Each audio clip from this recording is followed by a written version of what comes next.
Welcome in, everyone. Hello, everybody. This is Everything Sucks. Let's Fix It, episode 27. My name is Ben Mayer. My name is Anthony Buono. Today is December 12th, 2023. I'm super excited for this episode. I'm so excited. I'm so excited. This is my first time we're filming. I don't have like a beard. Oh. That's a big deal. Yeah, the comments are going to be really interesting. Yeah, they're going to call me soy boy even more than they normally do. Definitely. Yeah. I'm excited for that. First thing we're going to get into is a very pivotal vote in the United Nations this week. The United States has vetoed a resolution for a ceasefire call in the Gaza Strip. The United States vetoed this resolution as the only member of the Security Council to do so. The United Kingdom abstained because they have a policy of abstaining for all stuff related to the Israeli-Palestinian conflict. There were 13 council votes in favor, and the United States was the sole veto. What was your initial reaction to this, Ben? Pain. True pain. I don't know. We've talked a lot about how it's hard to look at this conflict from a perspective of pure good and bad because there's been both. Not both. It's just mostly bad on both sides, it seems, except for the innocent civilians, that is. And now, for a long time, for 2 months that this conflict has been going on, it's just been the Israelis attacking the innocent civilians. Yeah. So for the U.S. to go out of its way to be the one out of 13 council members to veto the call for a ceasefire is pain. It's like shame that it's us. Right. It's shameful. Yeah. It makes us unserious leaders, I feel like. Like so much of the world, whether you like it or not, looks to the United States for some type of moral guidance. And with this Gaza situation and the abuse that they're facing on behalf of the Israelis, we have no moral authority. The Palestinian Authority leader, President Abbas, this is the guy Biden actually wants to lead an eventual Palestinian state in Gaza. Like he wants this guy to be a leader there. Abbas said that this makes the United States responsible in war crimes. And this is supposed to be the United States' partner in a future peace. Yeah. And he's out here accusing us of war crimes, and he's not totally wrong. No, absolutely not. I mean, he said they're complicit in war crimes, which that is, I think, exactly right. Yeah. Yeah. Russia and China are calling out the United States for this move. Both of them have been very, very pro-Palestinian in its past and present. A lot of it is opposed to American interests. It's not so much that they care so deeply about the Palestinian people and anti-imperialism. We can see that with the Russian invasion of Ukraine, right? They have no problem with imperialism there, but they have problem with imperialism in Israel. The correct position is to have problem with imperialism in both cases. Sure. And both the Russia and Chinese and the United States are all hypocrites in this. Yes. They're all okay with the imperialism of their color. Well, I think this is a good example of why it's just a bad call for the U.S. to do it. Because, like you said, it removes their credibility on the world stage. Totally. That's what allows Russia and China to do this. It's a bad idea. And I got a little bit stuck on the thing you said about the U.S. having moral authority, because I think that is true.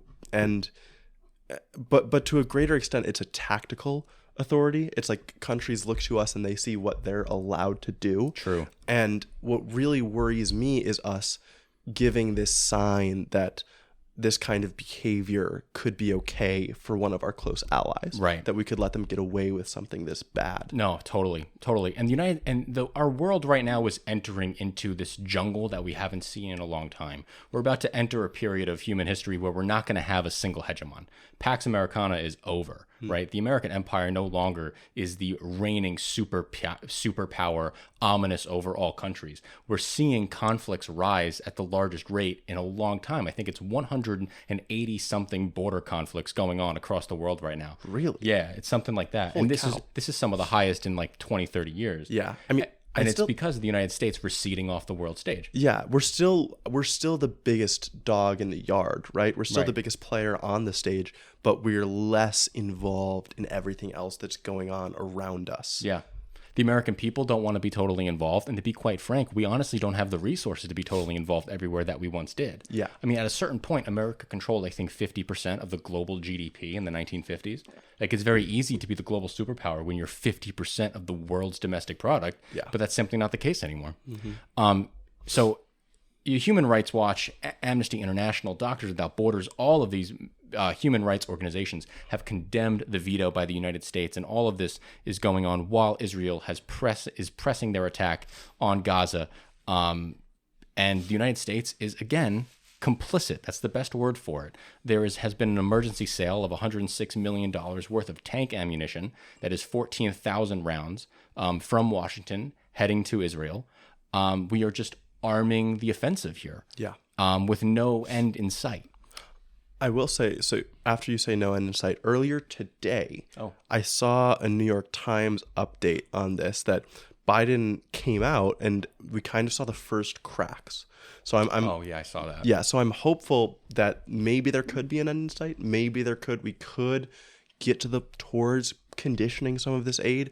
Biden specifically said that Israel is losing the international support that they once had for the invasion, or for the attack on Gaza, or the retribution that they're trying to take. The right to defend itself. That line is getting more and more eroded with every Palestinian baby they kill. Absolutely, right? Yeah.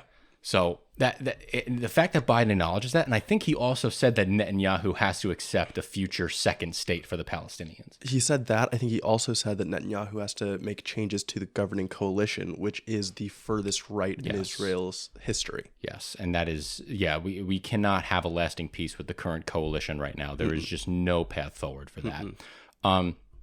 Israel has going above and beyond in its invasion. They are rounding up men in the Gaza Strip and interrogating them with extremely, extremely brutal means.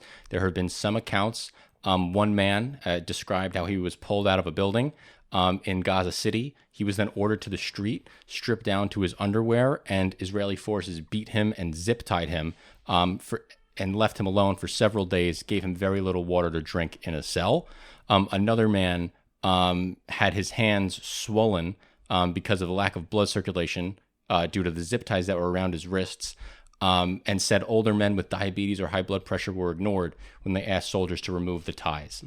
His 17-year-old son is still being held by the IDF, as the AP reported this. Yeah, so I've heard of so many horrific, or just read about so many horrific stories. We have here that 9 out of 10 people in northern Gaza report spending at least one full day and night without food. It's getting to the point where aid trucks can't get into Gaza without being raided by civilians because people are so desperate and in need of food.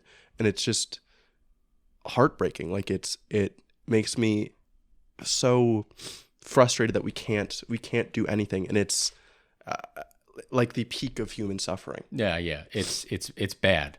And Israel is just not being a good partner in making this war livable to the civilian population, right? They're telling the people to go south, go towards the Rafah crossing in Israel, and then we get reports that they're bombing the Rafah crossing. Yeah. So it's not only that of course they're bombing the areas that they tell the civilians to go, which is terrible, but they're also, in the first place, telling the civilians of Gaza, the 1.1 million people who live there, to pack into an area that's just like a few square miles large. Yeah. Like, it's impossible to live in those conditions. It's impossible to be okay like that. Mm-hmm. Yeah. Since December 1st, 2,500 Palestinians have been killed. That's in 11 days. And this is an article written 2 days ago. So the deaths are just growing more and more rapidly. Mm-hmm. Other Arab organizations are getting in the fight even more so now. The Houthi rebels, who have been in the fight for a while now, but are upping their game, have vowed to destroy any ship that it thinks it's heading to an Israeli port as it comes through the Red Sea. A French ship recently was attacked by Houthi rebels, and they had to shoot down 2 drones that were heading right towards the ship.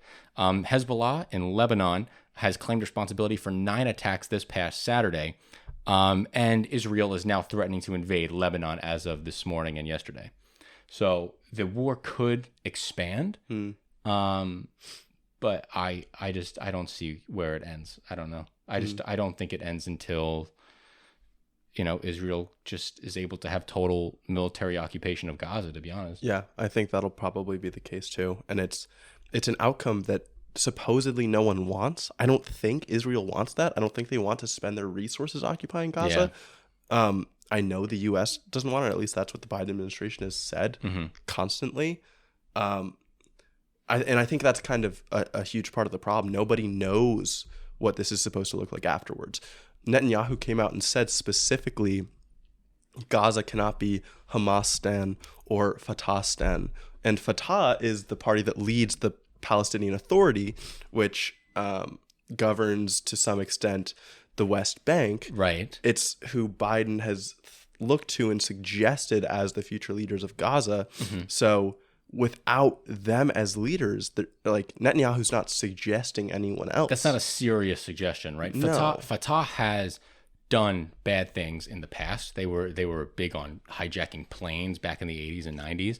And I think into the 2000s, but they have had massive reforms and have renounced violence since the Oslo treaties or something like that. Like they've renounced violence for at least 2 decades now, and they haven't been proponents of violence.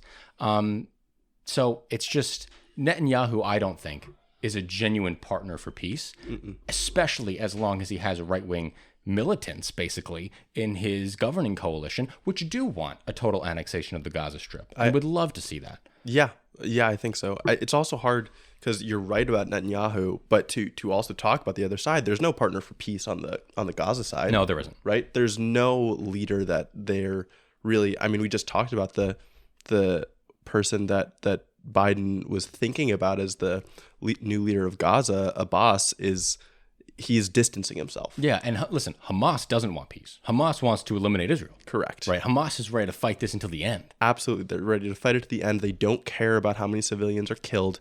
They had this ceasefire that happened for, a week for a while, but then but I think they were doing that just to regroup themselves, and they're not worried about civilian casualties. No, they're not. Yeah. Okay.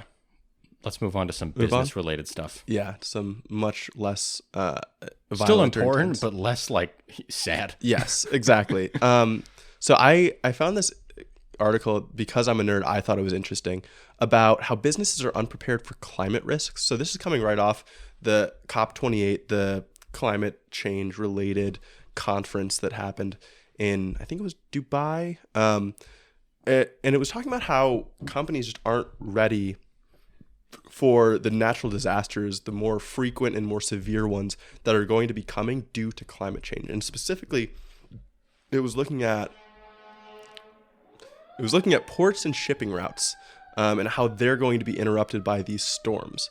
Many companies are not reporting risks, and in some cases are not even aware of the risks that come from these increased weather events, according to data from CDP, which is the world's largest corporate disclosure platform for environmental issues. So about 80% of companies did report climate-related risks, which is good, but 80% is still probably too low. Right.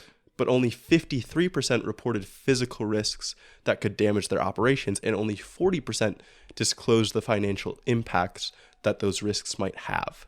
So you have all of this risk, and companies are not really putting a lot of effort into understanding just what the effects could be when these things happen.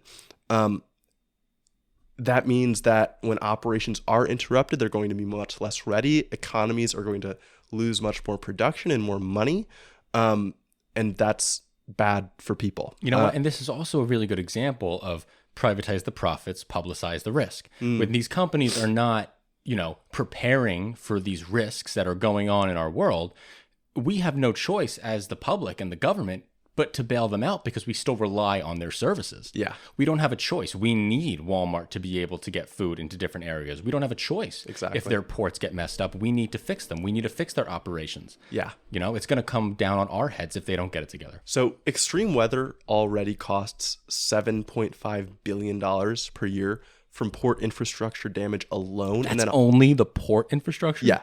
And it's $100 billion when you account for the hits to global trade that are interrupted, right? So if that's now, as it goes up, I think this article said something about with a high-end scenario of we don't cap our emissions at all and global temperatures just keep on rising and rising, we're looking at $2 trillion per year being lost. When anyone ever tells you that climate change or building out green infrastructure costs too much money, it costs so much more to repair the damages that climate change is going to cause than it would ever cost for us to prepare and green our economy now today than it would trying to patch it up together with duct tape in the future. Absolutely. We can't get stuck on these short-term ideas of needing to save money right now when we're facing such costlier mistakes in the future.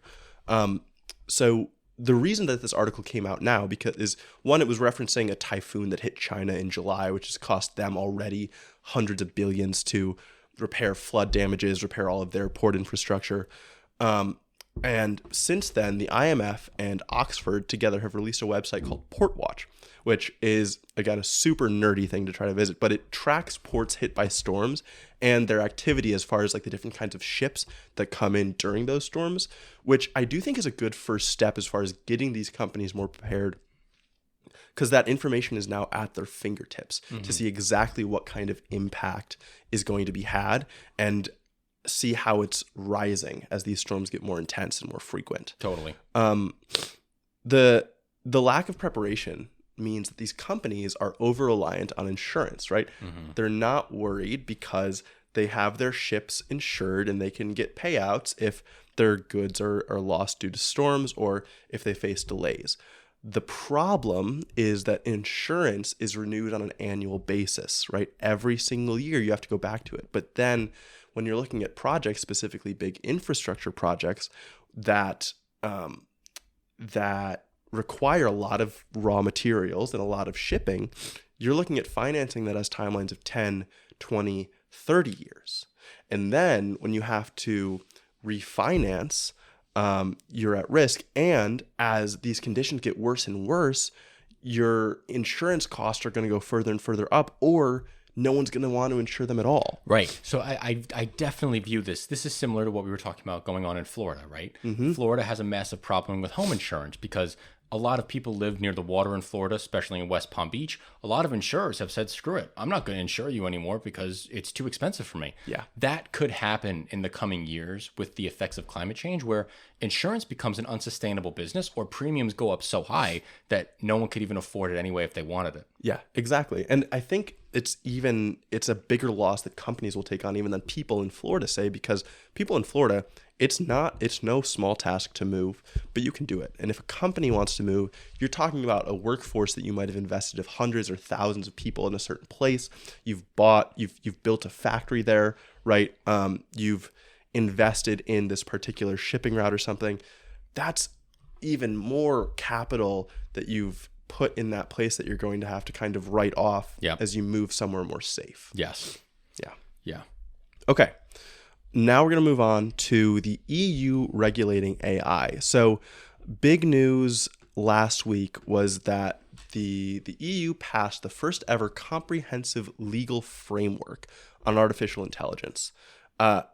This has been something that's been knocking around not only in Europe, but in the US for a while. Biden, a few weeks back, put out a statement about kind of like rules that AI companies should follow, guidelines that they should follow, but they aren't hard rules. And so the EU has really, this is like a landmark thing that they've passed. It prohibits AI systems which pose an unacceptable risk from being deployed in the EU. And there are 3 different categories of AI systems that it requires different levels of disclosures for. So there's unacceptable risk, which include systems used for emotion recognition in the workplace. It includes untargeted scraping of facial images to create facial recognition databases. It includes social AI to give people social scores, which is something straight out of Black Mirror. That's awesome. Completely terrifying. So it's a good thing that we're drawing a hard line, that the EU is drawing a hard line on those really terrifying ones, right? Yeah. That would completely throw our societal order into the garbage. Then there's a high risk segment. So high risk looks like AI used in sensitive systems such as welfare, employment, education, transport, right? I think that makes sense too. Yeah, I mean, my initial reaction is, especially with employment, education, I don't like the idea of AI ever making managerial decisions because AI can never be held responsible the way a human can. Okay. Right. If a human makes the poor decision at an executive level, in even an employment level or an educational level, that person can be held responsible. And AI can't. Very true. Yeah, you at least need to have a person taking accountability for the AI. Exactly. Yeah. And then limited risk, you have like chatbots, deepfakes. So all of these require... I want to jump in there. I don't think deepfakes are limited. I think deepfakes should definitely be high risk. Really? I think they have a real danger to mess with the political systems. Okay. I think deepfakes could like totally screw up campaigning. Where people could just like flat out lie about what people say. A video goes viral. Sure. Like that's scary to think about. Okay. So even if deepfakes... So maybe if deepfakes are used in certain... or if in certain use cases, deepfakes shouldn't be okay. Yes. What about like funny videos? I think yeah, that's fine. They're somewhat you're right. they're reluctant to go overboard here because they want to allow for innovation. Right. And I have seen a lot of responses online to this of tech guys. You know, we're pretty much tech guys. We're techie guys. Yeah. There a lot of other tech guys are saying like EU just killed all of their possible innovation in the AI sector. I think that's crazy. I don't agree at all. No, I don't think so either. I think it makes the AI sector in the EU the most safe because it's the most defined. I mean, it's definitely the most safe, but I don't think the innovators are worried about the most safe. Yeah, because I don't think the real innovators that are going to make a lot of money in this space are really focusing on these types of things anyway. To be honest, I don't think these things hurt the core foundations of what OpenAI is trying to achieve. I don't think so either. I think it's a general, but there is a general pushback against regulation just because it means you have to do a lot more work to comply. Yeah, right. There was one analysis that I saw from this Stanford researcher from the Center for Research on Foundation Models, who looked at several different models and how well they complied with the draft of the AI Act. And it was ruling on a scale of 48. The highest score was 36 out of 48. Wow. GPT-4 is 25 out of 48. Do we have Gemini on there yet? Is Gemini there? From Google? Yeah. No, I don't think so. Okay. Google's only got Palm 2 on here. Okay. So I think the bigger issue is like we're going to have to dedicate more capital, more time to collecting all this information and delivering it. Yeah. Fair, but I think this is a dangerous enough sector that it's worth it. I totally agree. Yeah. I love this point that you put on here. Agreement requires all systems to follow copyright law and provide detailed documentation of the content used to train the model. This is huge.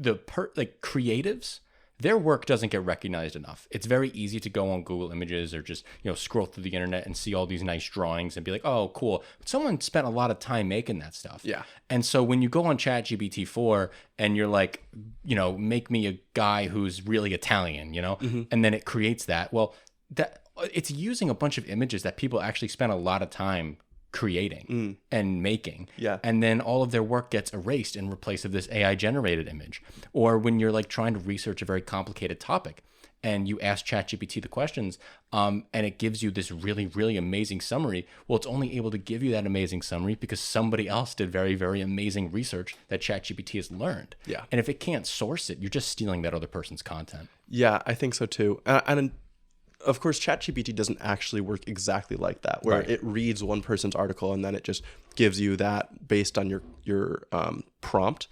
But I wonder whether following copyright law here means that creators are going to get paid out based on having models trained on their content. That would be sick. Yeah, because I don't think that's true. Yeah, and I think that kind of should be true. And I don't know if there's any, because I think the best way for it to work is like any prompt that somehow used the information from someone's content should pay them some amount. But I don't think you can track that in these models. See, I studied math in college. I don't know how you would. Like, you can definitely measure the weight of which parameters are the most effective in your model.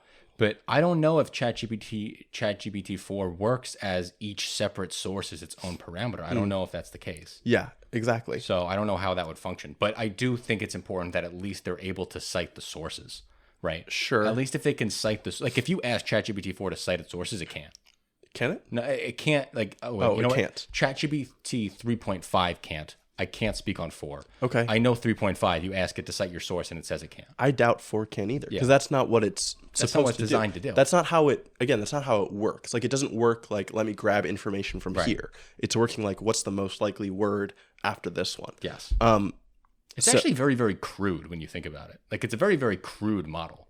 Right? Yeah. It's actually not as impressive as everyone says it is. It's amazing. I use it every day. Yeah. But it's actually not that fundamentally mind-blowingly mathematically crazy. It's not impressive in how it puts together the responses, but it is impressive in terms of what it outputs. Yes. That's kind of what's scary too, and why we need regulation really quick, is because no one really knows how it works. Like, even the researchers at OpenAI have spoken out, especially after a bunch of the drama that recently went on at OpenAI. Yeah. In that they don't know exactly how or why it outputs what it does. You're also not supposed to know. That's not what a large language model does. It doesn't track why it does what it does. Yeah. Right. And so that's really scary, right? Because we don't know what we're gonna get. Okay, so I want to say something about, or first of all, this act is going to come into effect in 2026. If it passes, it's almost certainly going to pass. It applies to anyone providing or deploying AI systems in the EU, which I think is huge, because this means even these American companies, right?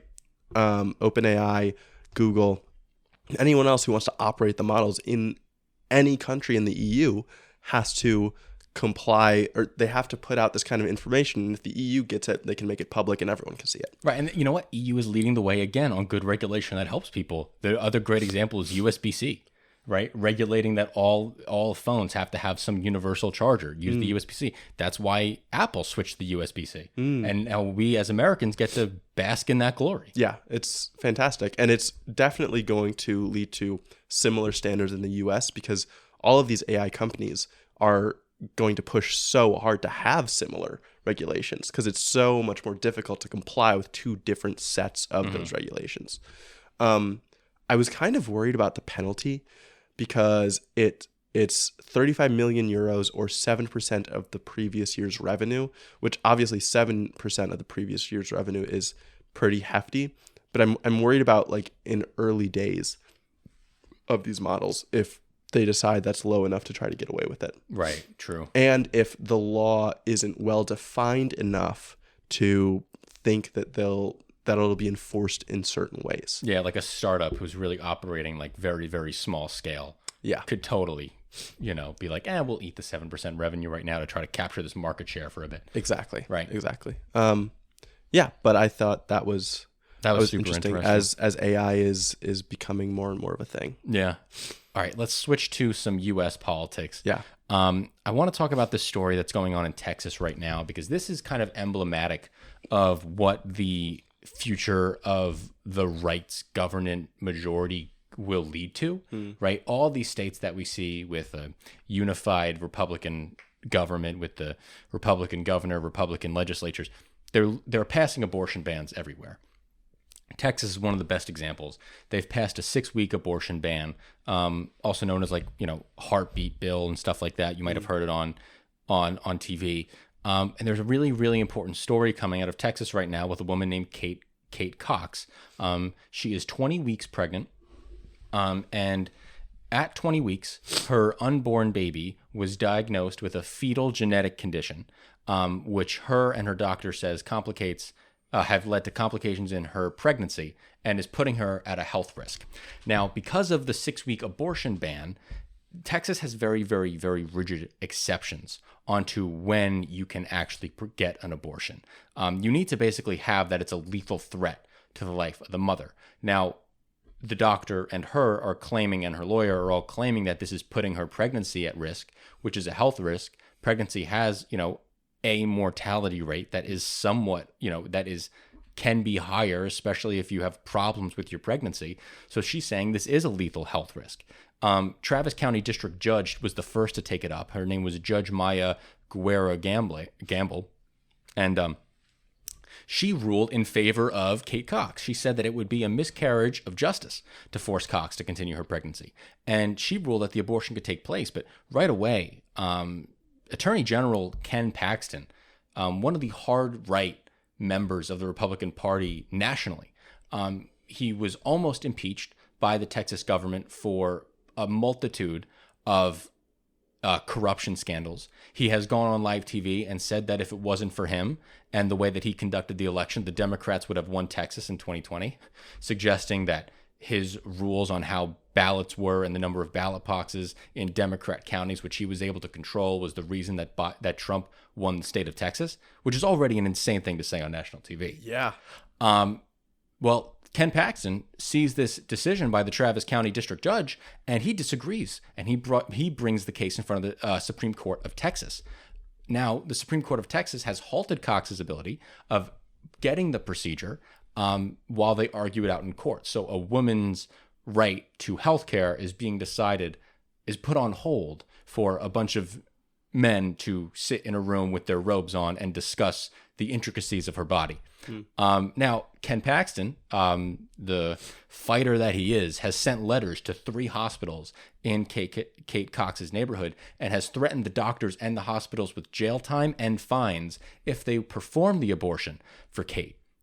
Kate's lawyers have suggested that the state is only doing this to delay her abortion as long as possible, to no longer make it feasible for her to receive the abortion and have to go through with the pregnancy and carry it all the way to term. They're just running out the clock on her. Yeah. Now, this is very important in American history. This is the first time that an actively pregnant adult woman has gone to court to seek to get an abortion since Roe v. Wade in 1973. This is the first time an actively pregnant woman has done this. There have been other cases in Texas. I think there was like a class action suit with multiple women looking to get settlements, but they have already had their children. They have already given birth. They were not pregnant at the time. So now the central question is being had here. The Texas Supreme Court is deciding whether a lethal fetal anomaly qualifies a pregnant patient to an abortion or not, and if that qualifies as a medical exception. I can't think of a more obvious medical exception than a lethal fetal anomaly, because we know that going through birth puts women in danger. God forbid they have to undergo a C-section, which has a higher mortality rate, right? Yeah. We have an update. The Texas Supreme Court has ruled that she has to have her baby. Cox will not be able to receive an abortion in Texas, and it is now precedent that a lethal fetal anomaly is not an acceptable medical exception to receive an abortion in the state of Texas. Cox has fled the state and is now going to receive her healthcare needs in somewhere else. But I think this poses, well, first I want to just get your reaction to that right away, right? Like, I think it's unreal that a lethal fetal anomaly is not enough to qualify as a medical exception. I get it if it's not adding risk to the life of the mother to have the baby. But like, if the whole point is to protect the child's life, there's no life. Yes. I think from the more general philosophical perspective, it doesn't make any sense. But from the perspective of the letter of the law, which might have mentioned that, but probably more was about the details of when women can have abortions and when they cannot. I can understand the court interpreting the law to say, no, if this didn't affect the probability of life of the mother any more than a normal pregnancy would, then she has to have the baby. I'm not too focused on being upset or frustrated with the decision of the court. Because like my issue is the law itself. It's the law. I mean, yes, right. I take similar issue with the law. Yeah. But I understand where the court is coming from, even though I don't like the effects of the decision. Right. Yeah. Right. This is just a result of Republican governance at the end of the day, to be honest. There's really no way about it.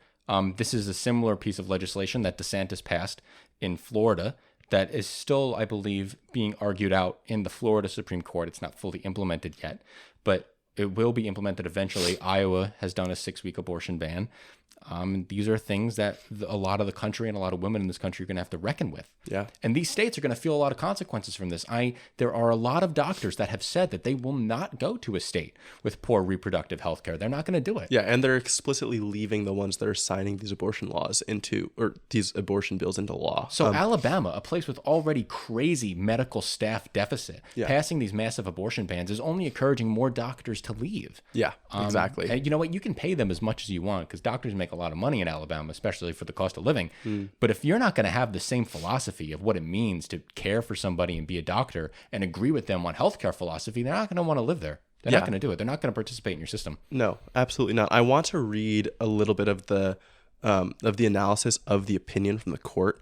They said that a good faith belief, quote, by the doctor who sought to perform the abortion and sued alongside Kate Cox, that the procedure was medically necessary was not enough to qualify for the state's exception. Instead, the court said the doctor needed to determine in her, quote, reasonable medical judgment that Cox had a life-threatening condition and that an abortion was necessary to prevent her death or impairment of a major bodily function. I feel like that is the key point. Yeah. An abortion was necessary to prevent her death or impairment of a major bodily function. That's where they're drawing the line. That's such a high burden to face. That's a super high bar, for sure. The quote is, a woman who meets the medical necessity exception need not seek a court order to obtain an abortion. It's like they're trying to distance themselves from it. Like, this isn't about us.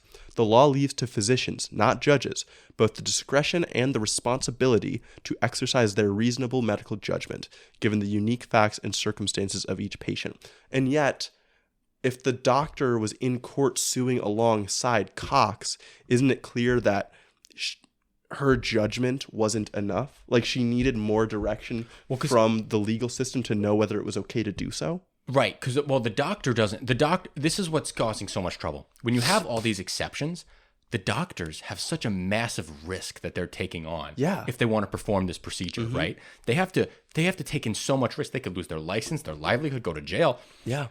No woman, even if the woman was raped, even if the woman was a victim of incest, which I think this law exempts for. Okay. I'm not sure about that, but I know there's some states that do. Anyway, point is, even if they are victims of rape, of incest, the doctor is going to be like, do you have proof of that? Because if you don't, if I perform this and then I find out you're lying to me, I lose my entire life. Like, you can't lie to me here.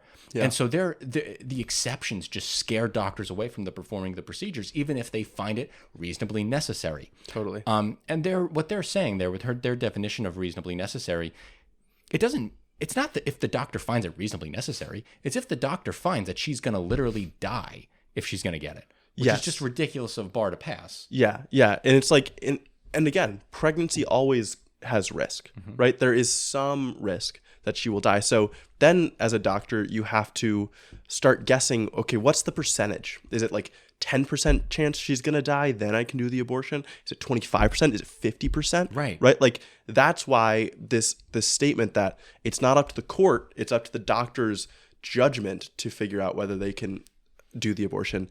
It's not really true. No, it's not true at all. It's not true. No. It's not true. It comes down to what the court says. But I think this poses the next interesting question that we're going to see, that I'm curious about what happens to Kate. Will she be punished upon her return?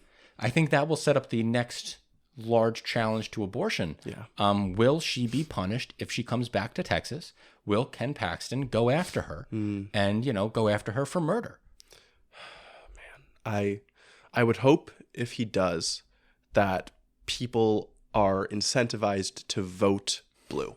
I really hope so. Yeah. Because this is unfucking acceptable. It's and crazy. Don't let anyone tell you that voting a Republican into the national government doesn't bring this policy into the room, because that's not true. Even if you think you're electing a moderate Republican, whether that exists or not, you're empowering all the Republicans in Tennessee and Alabama and Mississippi who get committee assignments, who get committee seats, who write the legislation that will fuck up your life and all the women's lives in your life that you care about. Yeah, we talk about the Overton window often on this show. And the problem is that the way you vote and the people who hold the highest offices in the country, they affect the Overton window. They affect what it's okay to pass as law, to have in discussion.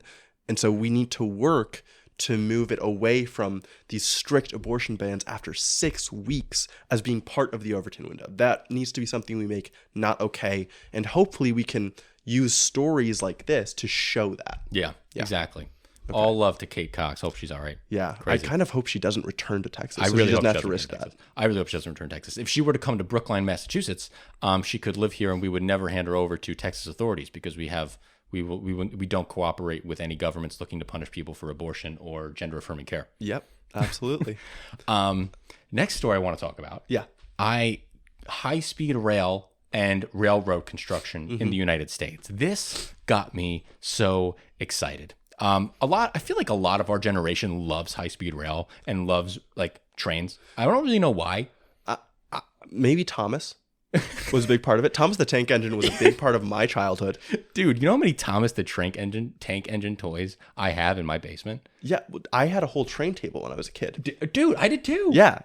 So I built, and my dad would always like take me down the railroads and watch them. Did you have like wooden tracks that you would connect to? Me too. Yeah. Wow, that's just like an average white guy experience, I guess, growing up. I guess there's something about just stuff going on tracks. Like I also had the marble tracks, like roller coaster type things. Hell yeah, so cool. Did you ever get the Hot Wheels thing with the orange things? And did you ever do that? Yeah, and they had like the loop-de-loops that you put them on. Yeah, love it. It's awesome. That's sick. Yeah, we just need that to be our national infrastructure. Yes. So the Biden administration has allocated money to Amtrak and other railroad companies across the United States to build out the largest investment in U.S. rail in years. The first thing I want to talk about is high-speed rail project going from California to Las Vegas.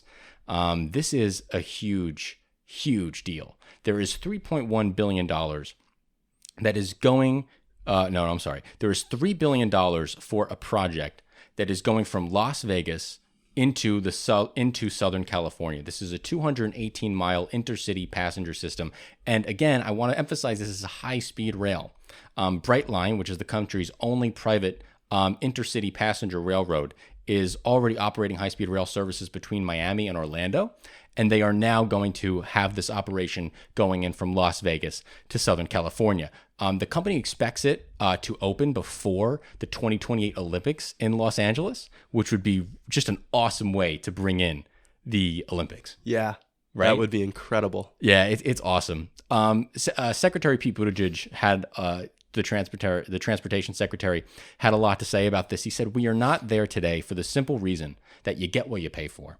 And America disinvested over the last many decades in our rail system, and we are now reversing that trend. And we can see it. So we have Southern California being connected to Las Vegas. That is huge with high-speed rail. Now we have $3.1 billion that is going towards the construction of a 171-mile segment of the California high-speed rail system between Merced and Bakersfield. California has had a long and troublesome history with high-speed rail. It was first promised to be achieved in 2030 to connect San Francisco to... no, wait, you know what? Let's rewind a little bit, okay? Can I clap again? Yeah. All right, thanks. This 171-mile segment between Merced and Bakersfield is going to be completed by 2030. Well, this promise doesn't ring very well on Californians' ears because they have a long and troublesome history with high-speed rail. So California passed a high-speed rail project back in 2008 that was supposed to be done by 2020. That was supposed to connect San Francisco to Los Angeles. Well, what year is it? It's 2023, and exactly 0 tracks have been laid down for that high-speed rail project. Insane. The estimated cost has grown from $33 billion to $100 billion today, and not a single track has been laid.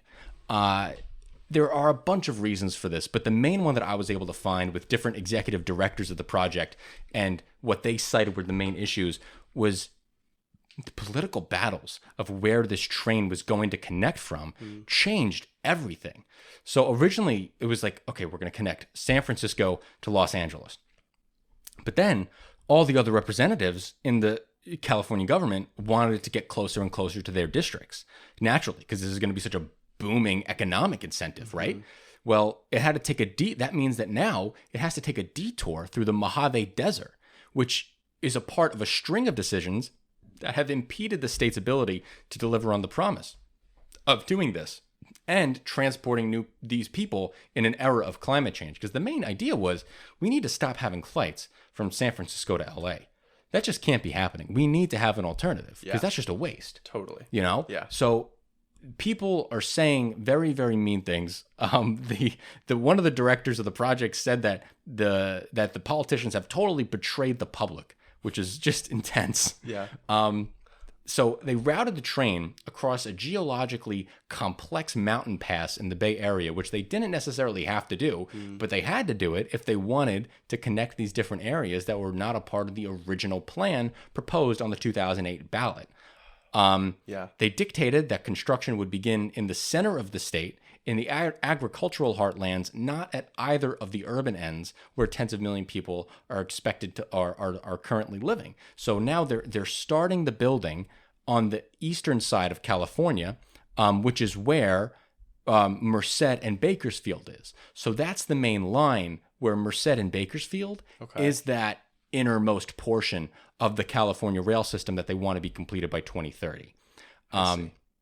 There's also been a huge problem connecting Burbank with Palmdale. This presents a massively complex engineering challenge that requires 38 miles of tunnels and 16 miles of elevated structures, according to environmental reports.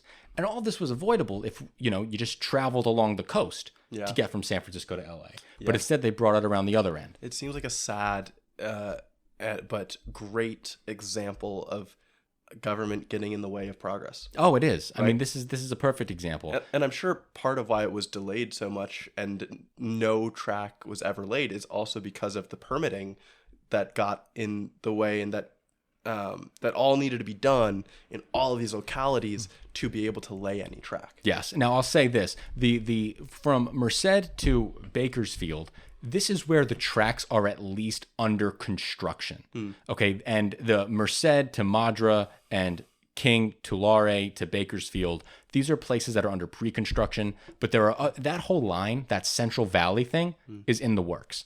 Then when you get out and you go from Bakersfield to Palmdale or Merced to Gilroy, that's where we have the environmental stuff. And now those places, the environments are cleared.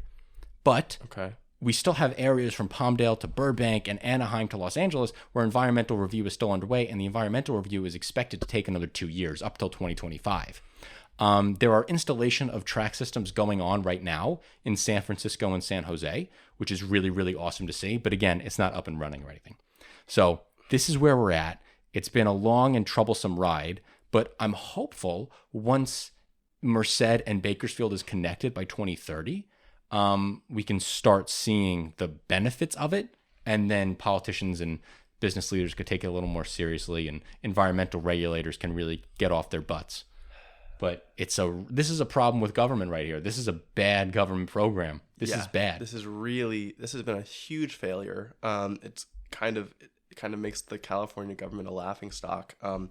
It's hard because this needs to appease the state government and all of the local government. Exactly. Right. But then again, I'm wondering what is so different about an Amtrak versus this, besides the fact that there's going to be so much more scrutiny and more hands that want to get into the pie because there's a more delicious pie. Well, I'll tell you, they can't do an Amtrak project here because they need the higher speeds. Oh, yeah. I'm not suggesting they do an Amtrak. I'm just saying Amtrak, I haven't heard of any kind of delays to this extent with an Amtrak project. No, it hasn't happened. Right. So there's something different about high-speed rail, and I feel like that's because it's so much more desirable. Yeah, it's so much, I want a high-speed rail going through my city. Yes, please, Yeah. And this is embarrassing when we compare it to China and how much massive amounts of high-speed rail track they've been able to lay down over the last decade, and we're a decade behind now. Yeah. And now we're gonna connect Merced and Bakersfield by 2030. All right, look. I'm not from California, all right? But I didn't know these places existed until Bakersfield I knew about. But like all these other ones, I didn't know they existed until I'm looking at this map for the first time. And it's like, was this really the priority? Or maybe should we be focused on connecting San Francisco and Los Angeles, some of the two major economic centers of the United States, together first, right? Exactly. It's one of these, it's like we're getting in our way. China doesn't have to worry about getting a bunch of its regional actors on the same page to get something done, because everything comes down from the top. Yeah. This is something where we want to be able to have direction come down from the top a little bit harder. We don't have a dictator, but we have a governor in California, and we have a completely blue state government, Yes. right? That should be able to say, okay, even if we're kind of doing this the wrong way and that we're not listening to everyone's calls for the high-speed rail to go through their city, let's take it upon ourselves to make the judgment that we're going to just build track from San Francisco to LA.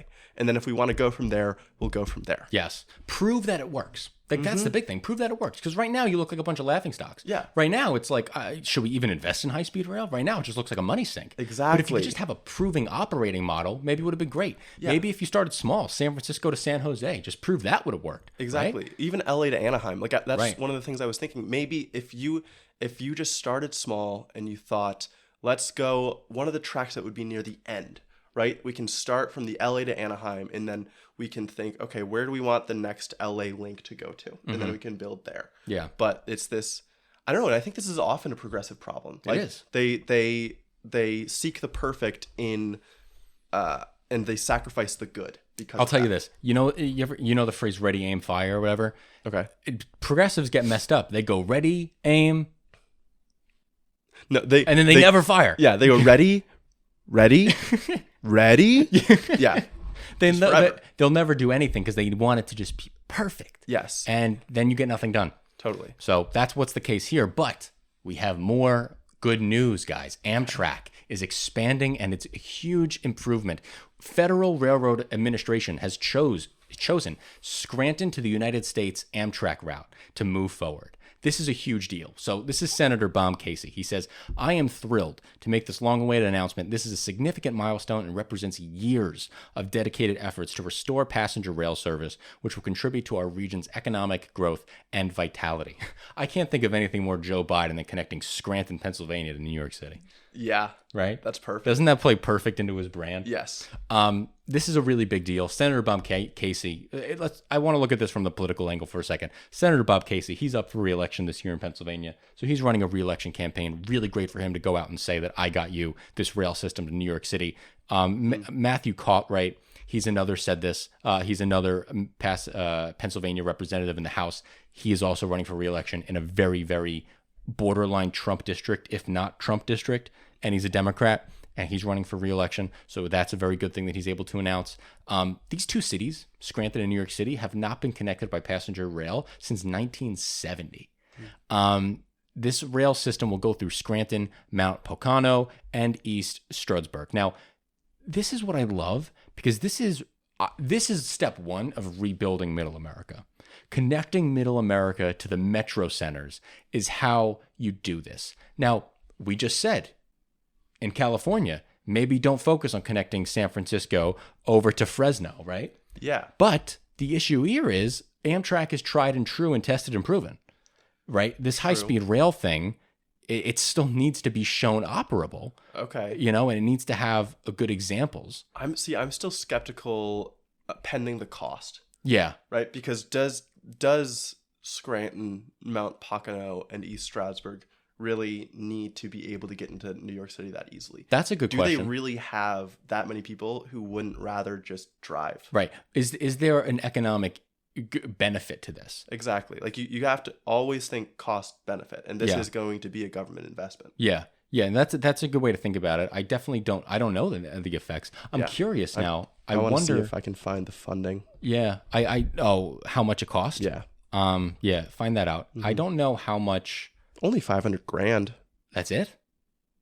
Yeah, that seems worth it. Then that's worth it. I guess Amtrak has had this plan for a long time. And Amtrak, right. If these plans take a long time to develop, they've probably done all this economic analysis to make that determination. There were probably a bunch of cities that they were going through trying to determine which ones to connect to New York City. Sure. And they picked Scranton at the end of the day. You can say that, but then there's political pressure to pick Scranton, not just economic incentives. Oh, sure. But and also just we just talked about an example of the government like planning something that went horribly, like planning a project that would cost $33 billion instead projected to cost $100 billion. But I think there's a difference here because the California example is when legislatures get too much in the room. Yeah. This is an example of bureaucrats doing it. Okay. Bob Casey's lobbying for a bureaucrat plan, really. Like this is like an internal development from Amtrak.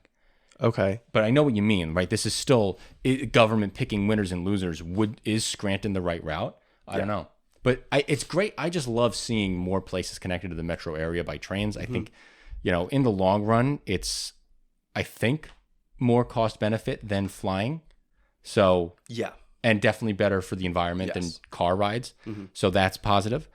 This rail will be set up before 2028, so 5 years away. And again, this is not high-speed rail. The Amtrak is also giving more money to different studies. Wisconsin is getting $2.5 million to study Amtrak expansion from Milwaukee to Green Bay to Madison.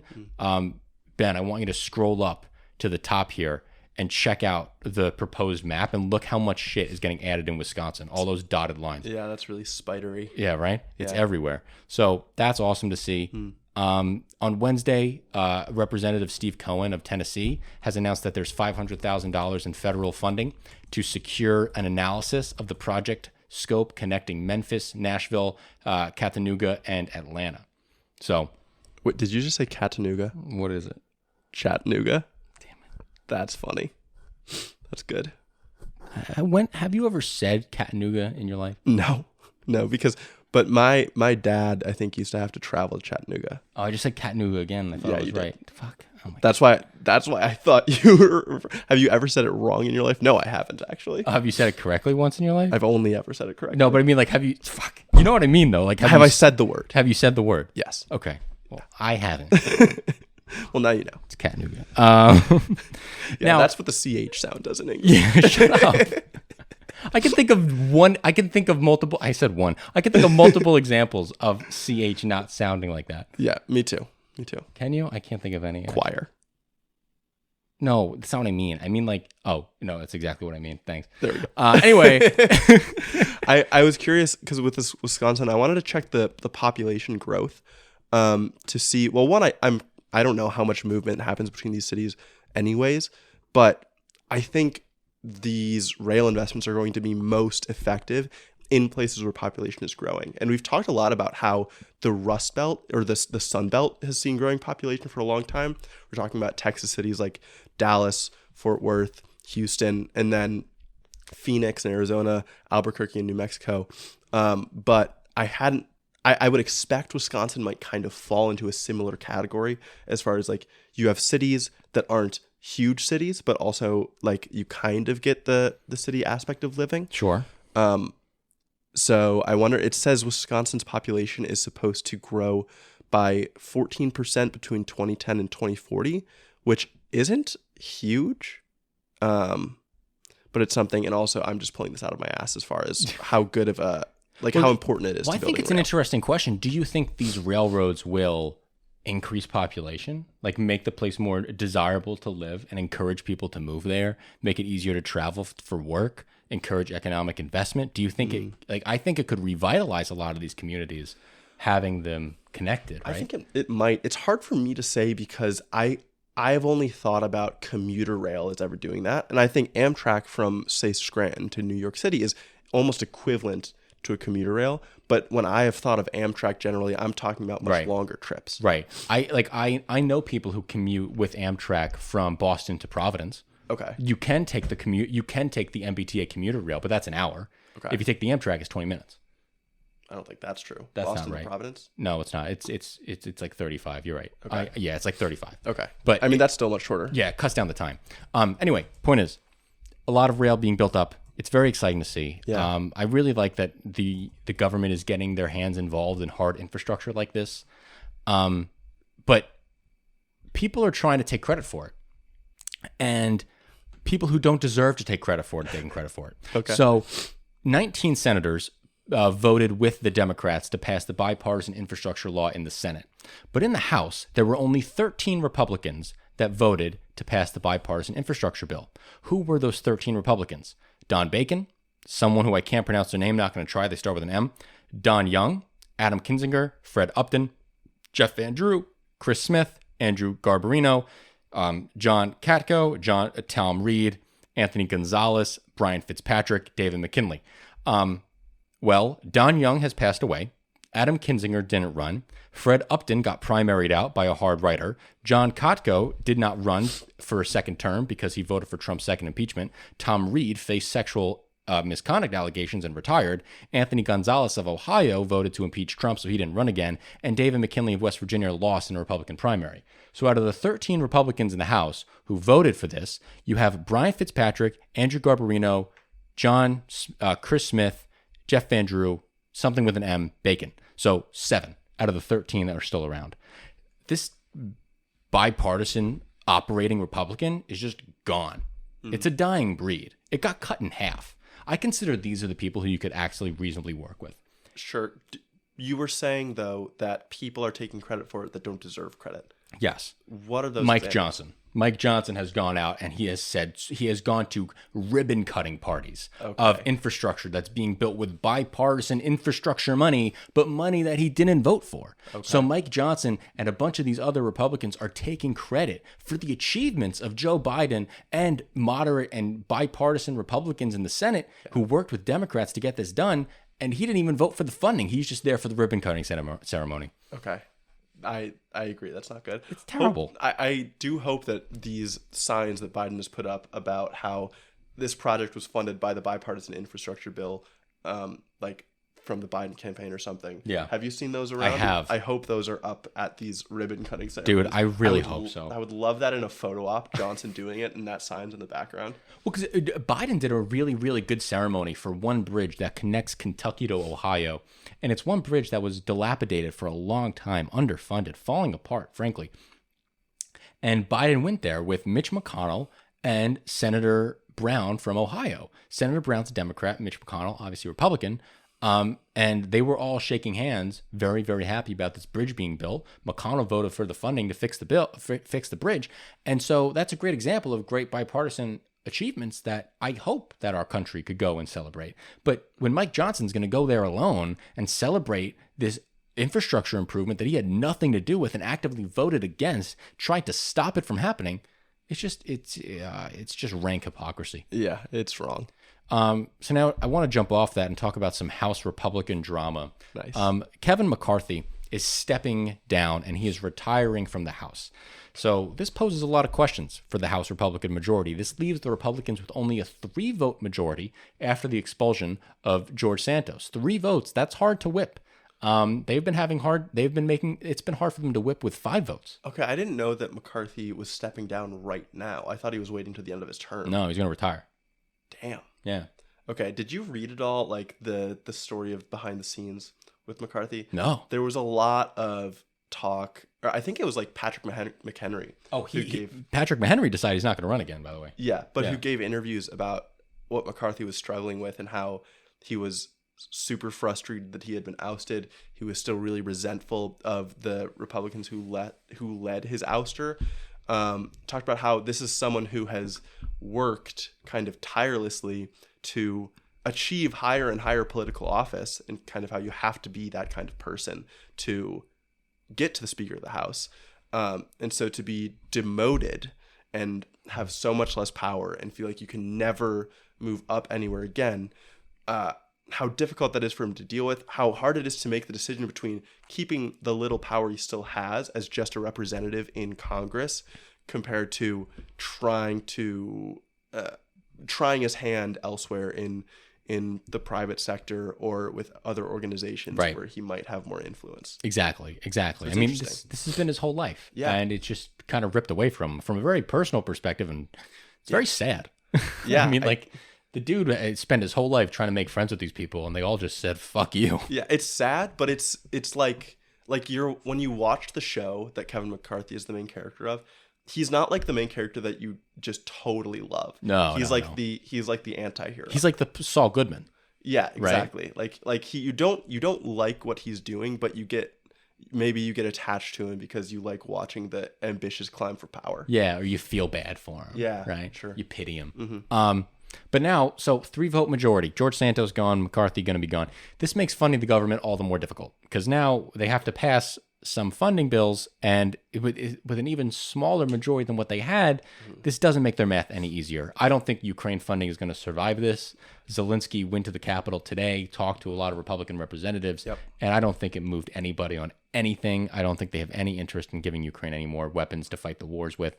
So that just is what it is. And your European arsenals are running dry. So yeah, like it's a really dire, critical situation. Like this is probably going to lead to Ukraine losing this war in a matter of months. Yeah.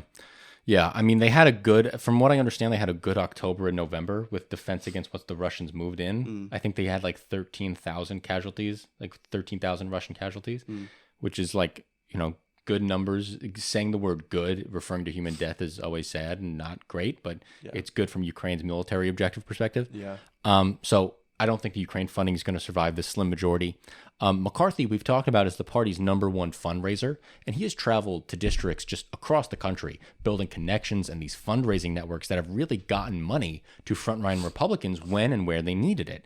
But he isn't so sure he even wants to be involved with Republican politics anymore. He could get a really, really great lobbying job. He doesn't need to do that. He could get a lobbying job, literally be the most expensive lobbyist ever, right? A guy who was the Speaker of the House. I mean, he could make bank. Sure. But others are suggesting that he goes on a retribution hell path and he forms his own super PAC with the $10 million he has on hand, and he targets those hard right members that took him out. Could you imagine Kevin McCarthy spending $5 million trying to take out Matt Gaetz in Florida? That would be an incredible revenge story. Yeah, it would. That's Breaking Bad in the last 2 episodes when he comes back. Oh, dude, that's exactly what it is. Yeah. That's exactly what it is, right? Yeah. Oh, man.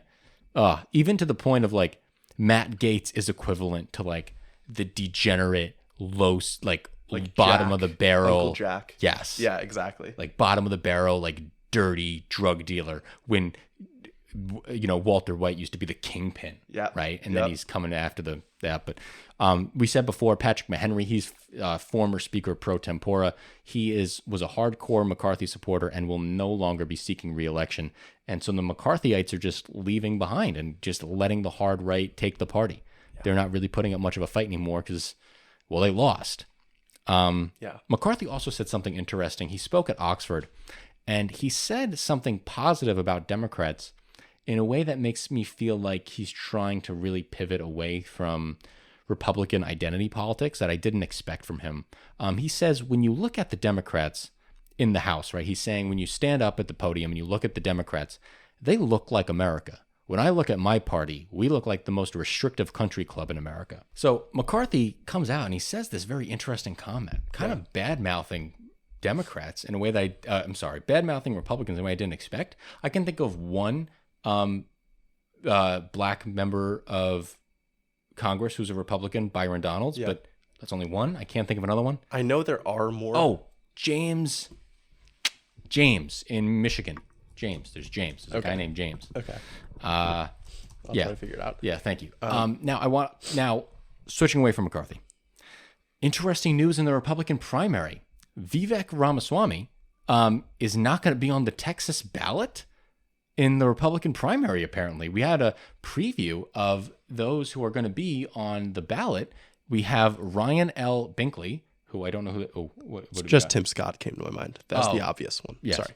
So Ryan L. Binkley, who is, I don't know, some guy who's running in the Republican primary in Texas. Chris Christie, Ron DeSantis, Nikki Haley, David Stuckenberg, another guy I never heard of, and Donald Trump. Vivek is not there.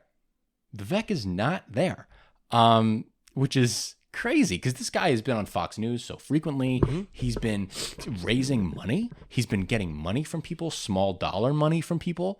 And all of that, I guess, goes to waste. And all of it was a big con because if you're not going to be on the Texas primary ballot, you have zero chance for the nomination. True. So was he just, he was just doing this for publicity the whole time, which I think we called early on. I think we said that in the very beginning. Yeah. That he did just want to raise his own brand. He didn't actually care about participating in the primary. I'm not sure we were so solid on that, or at least I was. No. He has, I mean, you can say whatever you want to say, but he has said repeatedly, because people have asked him about that, right? Like, you're not going to be Trump this year, right? So you're looking to 2028, you're looking to raise your profile for something else. He's like, every time he's like, I am focused on winning the presidency in 2024, which I guess, what else can you say? Right. But that was a lie. Everything I've seen from him does seem to signal that that's true. But it can't be true if he didn't get on the Texas ballot. But is that his choice. Fault, or is that the RNC's fault? No, it's his choice. He's the one who didn't put in his papers fast enough. Oh, shit. Yeah, that's all his bad. Apparently, from what I understand, I think he put in his papers yesterday on Monday. Again, we're filming this on the 12th. I think he put his papers in on the 11th. But from what I've read, that's too late. You can't. So, okay, whatever, man. Yeah. It is what it is. Other news in the Republican primary, we have Nikki Haley catching up to our favorite chunky boy, Meatball Ron. We haven't called him that in a long time. No, I'm surprised she hasn't passed him yet. Yeah, I know. Right? That's so funny. That's your first reaction. You're like, wow, he's still in second place. What a fucking loser. Yeah, well, I've seen Haley getting a ton of positive press, or at least press in general. They have liked her performance in debates. She recently got a big donation from the Democratic founder of LinkedIn, which made headlines, which was weird to me. And he made some argument for why Democrats should want a good Republican running against Biden, maybe just for the sake of the country if the Republicans do win. But yeah, I don't know. And in the meantime, I haven't seen anything great about DeSantis. No, I mean, I've seen nothing great about DeSantis. Yeah. So nationally, Trump is up at 60% in the polling averages. DeSantis is at 12.7, and then Nikki Haley is at 11. This is her highest. She's peaking at the right time. If you're running for president, this is the time you want to peak. A month before the Iowa caucus is when you want to have momentum. DeSantis had momentum too early, and that was always going to be hard for him to sustain that momentum. Trump's a different story because Trump is Trump. But in Iowa specifically, things get a lot tighter. Trump is at 46%, DeSantis is at 20%, and Nikki Haley's at 15%. Now, this is a very, very close race for second between Haley and DeSantis has bet everything on winning Iowa. Mm-hmm. Haley has South Carolina to fall back on. That's the fourth state in the lineup, and South Carolina is where Nikki Haley was once the governor. So she has a lot of goodwill in South Carolina. She could very well win South Carolina. It's definitely feasible. DeSantis doesn't win in Iowa or doesn't come in second. I mean, just drop out, man. You know. Yeah. So I mean, that was a lot of really good analysis for a race that's already over. Yeah, exactly. Right. That's the best point. Like the fact that when you said Iowa is a lot closer, it's still Trump has a 27-point lead. No, over I second know. Place. I know. Yeah. It's saying a lot when we're trying to read into polls where someone else has a 20% lead over somebody else. Yeah. Like maybe there's no point in talking about it, right? I don't think there is. No, that's yeah. But I know you like to have your fun. I just like politics to matter. It just doesn't in this particular case. I know. I just like making fun of Meatball Ron, to be honest. Like that's really what it is. I just love making fun of Ronnie Boy. Yeah. Cool. And yeah, okay. So now I want to give a brief economic update. Now, the inflation report this month has been gangbuster. It's been really, really positive. We saw 0.1 inflation growth month over month in November 2023. This comes off of 0 inflation month over month in October, which is really, really positive. That means that we're seeing a genuine slowing of inflation, not prices coming down. Again, this isn't deflation. This is disinflation, a decline in the rate of money increasing. Now, this means that headline headline inflation is now at 3.1% year over year. We are almost down to the Fed target, and the normal average is a 3.2% inflation rate. That is the normal United States economy average since the end of World War II is 3.2% inflation year over year. Core inflation, which again is all items minus food and energy, is still up at 4%, with the largest contributor to that being shelter. Now, we've talked about this a lot. Shelter is the most lagging indicator. in inflation data. It takes a long time for leases to come up. It takes a long time for mortgage rates to change. Again, mortgage rates are going to be increasing because interest rates are increasing, Point is, inflation is moving in the right direction, but it goes a little bit further than that. We're at a point where inflation is moving in such a great direction that if this trend continues into December, into January, into February, we could be having a total different conversation about inflation. So if we rewind, go back to January 2023, February 2023, we saw month-over-month inflationary changes of 0.5%. February, 0.4%. So in a normal Fed target time, we want to see inflation between 0.1 and 0.2, preferably 0.16, okay? Over month. So last January, last February was 0.5 and 0.4. Well, if this January and this February comes around and we get our January to be at 0.1, February at 0.2, we could be looking at inflationary year over year of being 2.5% in just 3 months. And that'll totally change our conversation about how we talk about this in the national media, because it's going to be a lot harder to say that inflation's a problem when year over year it's not. And in addition to all of this, we see that there is more good news coming out of the jobs reports. We saw 200,000 jobs being added in the month of November. This comes off of 150,000 jobs being added in the month of October.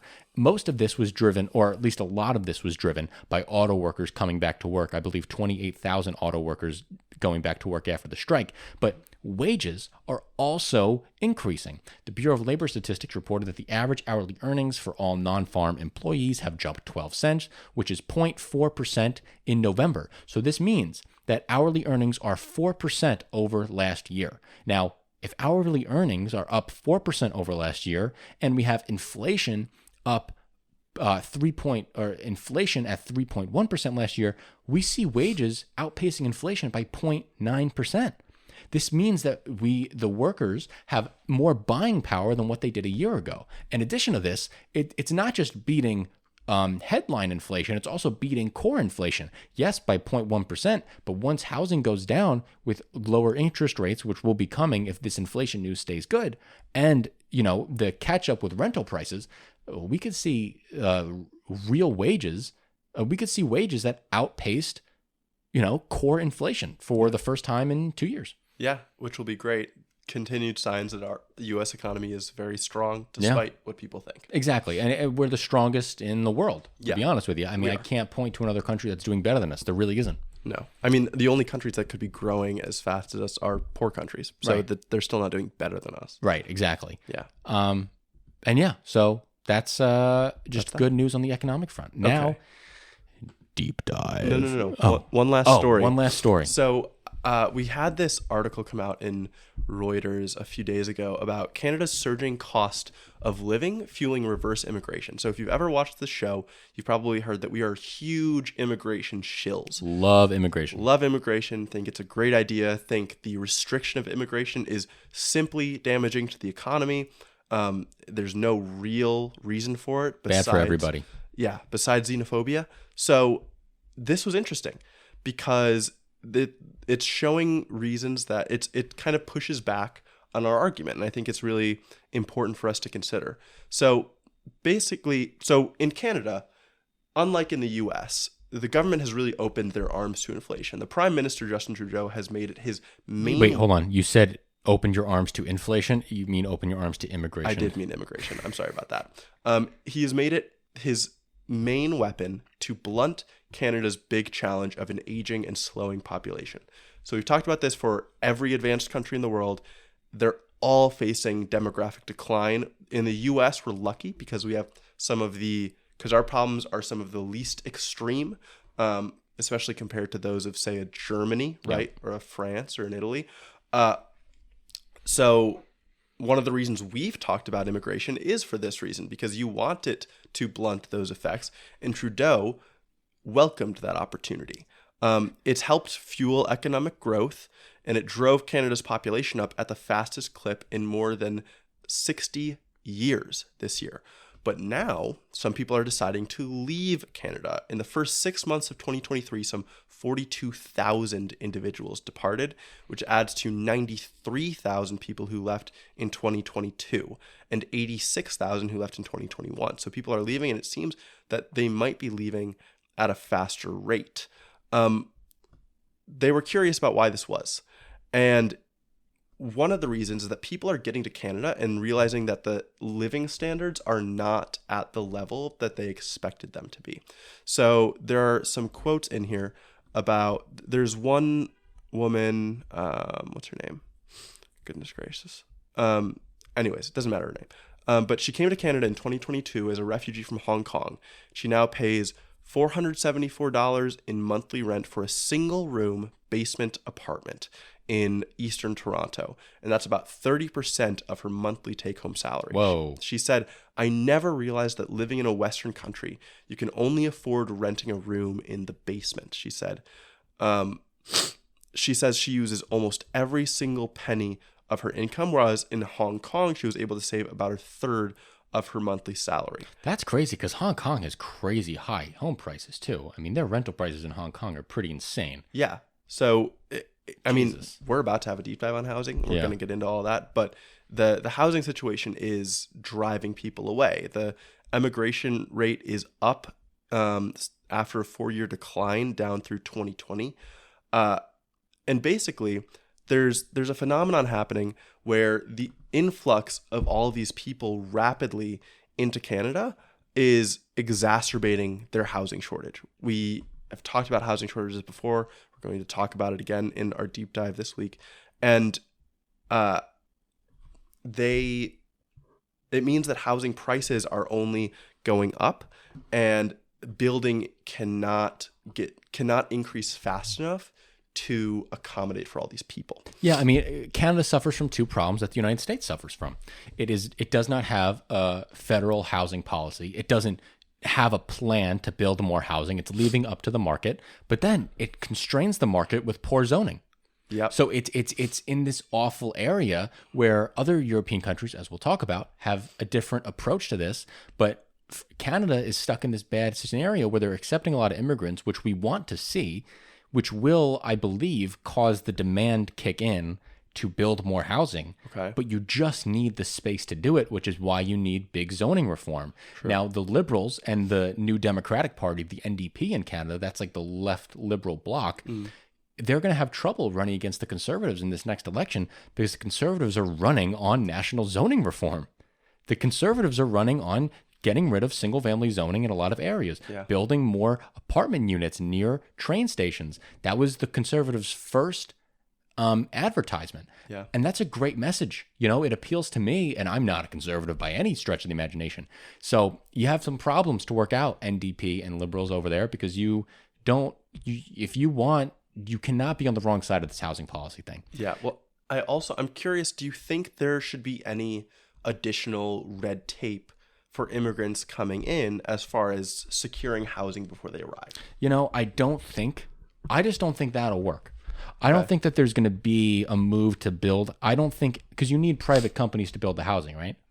Sure. So a private company isn't really going to want to take that risk and build the housing if they don't have the people in there looking for the place to live. Okay. So I think that would be a lot harder to get an immigrant who might be coming from Hong Kong, who might be coming from Mexico or something, to have to go on to like pre-purchase an apartment that isn't built yet, wait for it for 2 years to be built, and then move in. Yeah. I don't think that works. Do you? I think it could. I think something like it could. Adding more regulation on these are the agreements that are going to be done up front. And then if someone agrees, if someone makes some kind of down payment up front, then they're going to be invested in coming, and they're going to know or supposedly have established living conditions waiting for them when they get there. Mm-hmm. Obviously, a big problem here too is that Canada's been facing a lot of inflation. Right. And so living conditions are getting worse for people as time goes on. Yeah. That's something that it would be really hard to account for. To be totally honest, I think a lot of this is growing pains. Okay. I don't think it's structural. I think it's flexible, and I think in 3 years we won't be talking about this. Okay. You know what I mean? Because like, think that's fair. if you look at the United States, we went from producing the least amount of housing almost ever, and then 2 years later we're producing almost 1 million units a year, right? So I feel like something like that could change in Canada. They just need better government reforms. They need to make the choice to have a housing policy and do zoning reform. Yeah. You know, they need to make those decisions. Okay. And I think it could be resolved. Deep dive time. So this week we're going to do a very in-depth analysis of public housing in America, around the world. What is it? What does it mean? Is it good? Is it bad? Are there better alternatives to make affordable housing? Well, we're going to all find out together. So what is public housing? So public housing, by definition, is actually pretty simple. It's just housing that is owned and operated by local government, federal government, municipality governments. That's what public housing means. Owned, operated, developed, kind of everything. It's all run by the government. Yeah, upkeep, all of it. The government's the landlord in a public housing unit. Affordable housing is different. Affordable housing could have private developers with private managers with funding that is subsidized by the government, perhaps, but that does not mean that it's public housing. So America has a long history with public housing, and I want to kind of give a little bit of an example of what it was like in public housing in New York City in the 30s up until today. So the New York City Housing Authority began in 1934 under Mayor LaGuardia. Mayor LaGuardia is very, very popular in New York, and he was a strong progressive coming off the backs of the New Deal revolution under FDR. Now, these units had a lot of problems, though.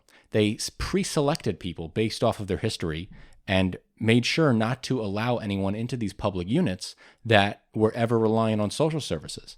For the majority of these early years, no one who moved into these units had a history of public welfare. And it was very, very focused on admitting working middle-class people and white people. In the 60s, this began to change. It was opened up. Nietzsche? Yeah. Call it Nietzsche. That's New York City Housing Authority. I'm just going to call it that. Call it Nietzsche because because Friedrich Nietzsche. Oh, Nietzsche. Yeah. Nietzsche. Okay. So by the 60s, Nietzsche was housing 500,000 people. That's insane.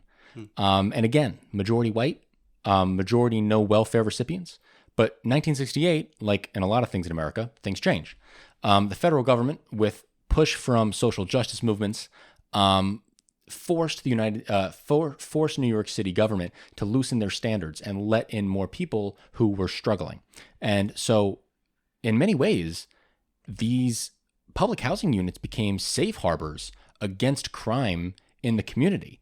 Because Nietzsche had its own local police force, it was able to deal with its rising crime fairly effectively, and these units became safe harbors from the rest of the noise and the danger that was going on in the city. Nietzsche, again, was very, very well funded up until this point. And then when the 2000s came around, federal and local government money started to dry up and dry up fast.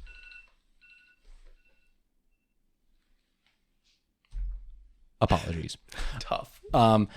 So the money started drying up fast. And when the 2000s came along, so why did the money dry up fast? Well, it all comes back to this one amendment that was very, very important. I have something to jump in here. Jump in with first. So in 1974, goodness gracious, where are my notes?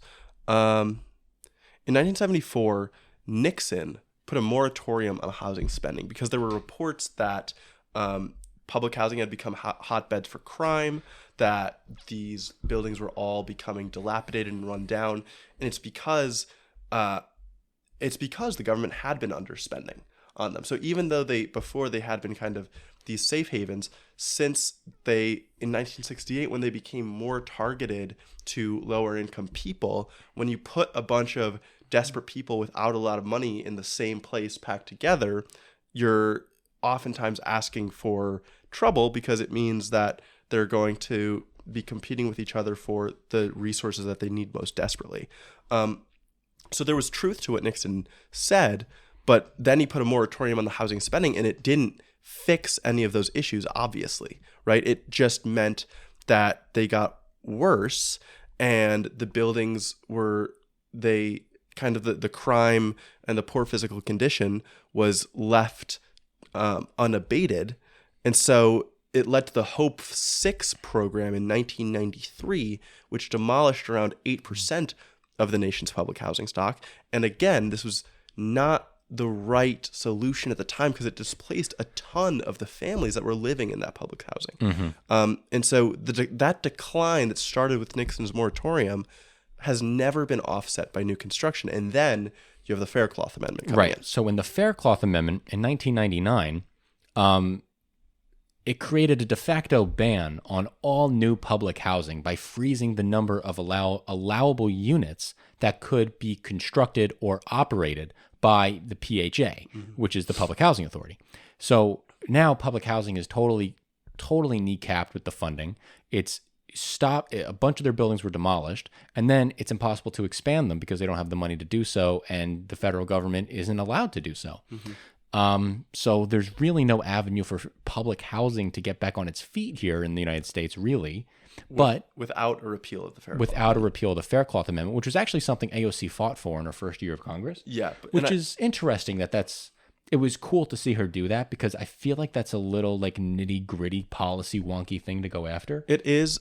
I've also seen criticism of that kind of approach taken because the idea is without zoning reform, right, it doesn't matter. That's absolutely technically true. Can build more housing according to the Faircloth Amendment because we still don't have the space to do so. Definitely. She did couple it with zoning reform. Yeah. She's a big advocate for that, but that's totally right. Repealing Faircloth does nothing if we don't have the space to build more houses. Yeah. But this doesn't mean that the United States is giving up on getting affordable housing, right? They've just changed the way that they've tried to do it. So now I want to talk about the low-income housing tax credit, which is the main way that the United States now gets affordable housing to people. So there are about 2 million tax credit units on the market today, and this grows by about 100,000 annually. The way that this is subsidized differs based off the number of tax incentives, but this is the general formulation. So you qualify for tax credits if you meet one of these requirements. Greater than 20% of your units are occupied by tenants at 50% or lower of the average median income, or greater than 40% of units are occupied by tenants of less than 60% of the average median income. So that is, if you meet any of those two requirements, you qualify for the low-income housing tax credit. And these have been fairly effective in a lot of ways, not so effective in others. Yeah. The way that it has been effective is children who grow up in these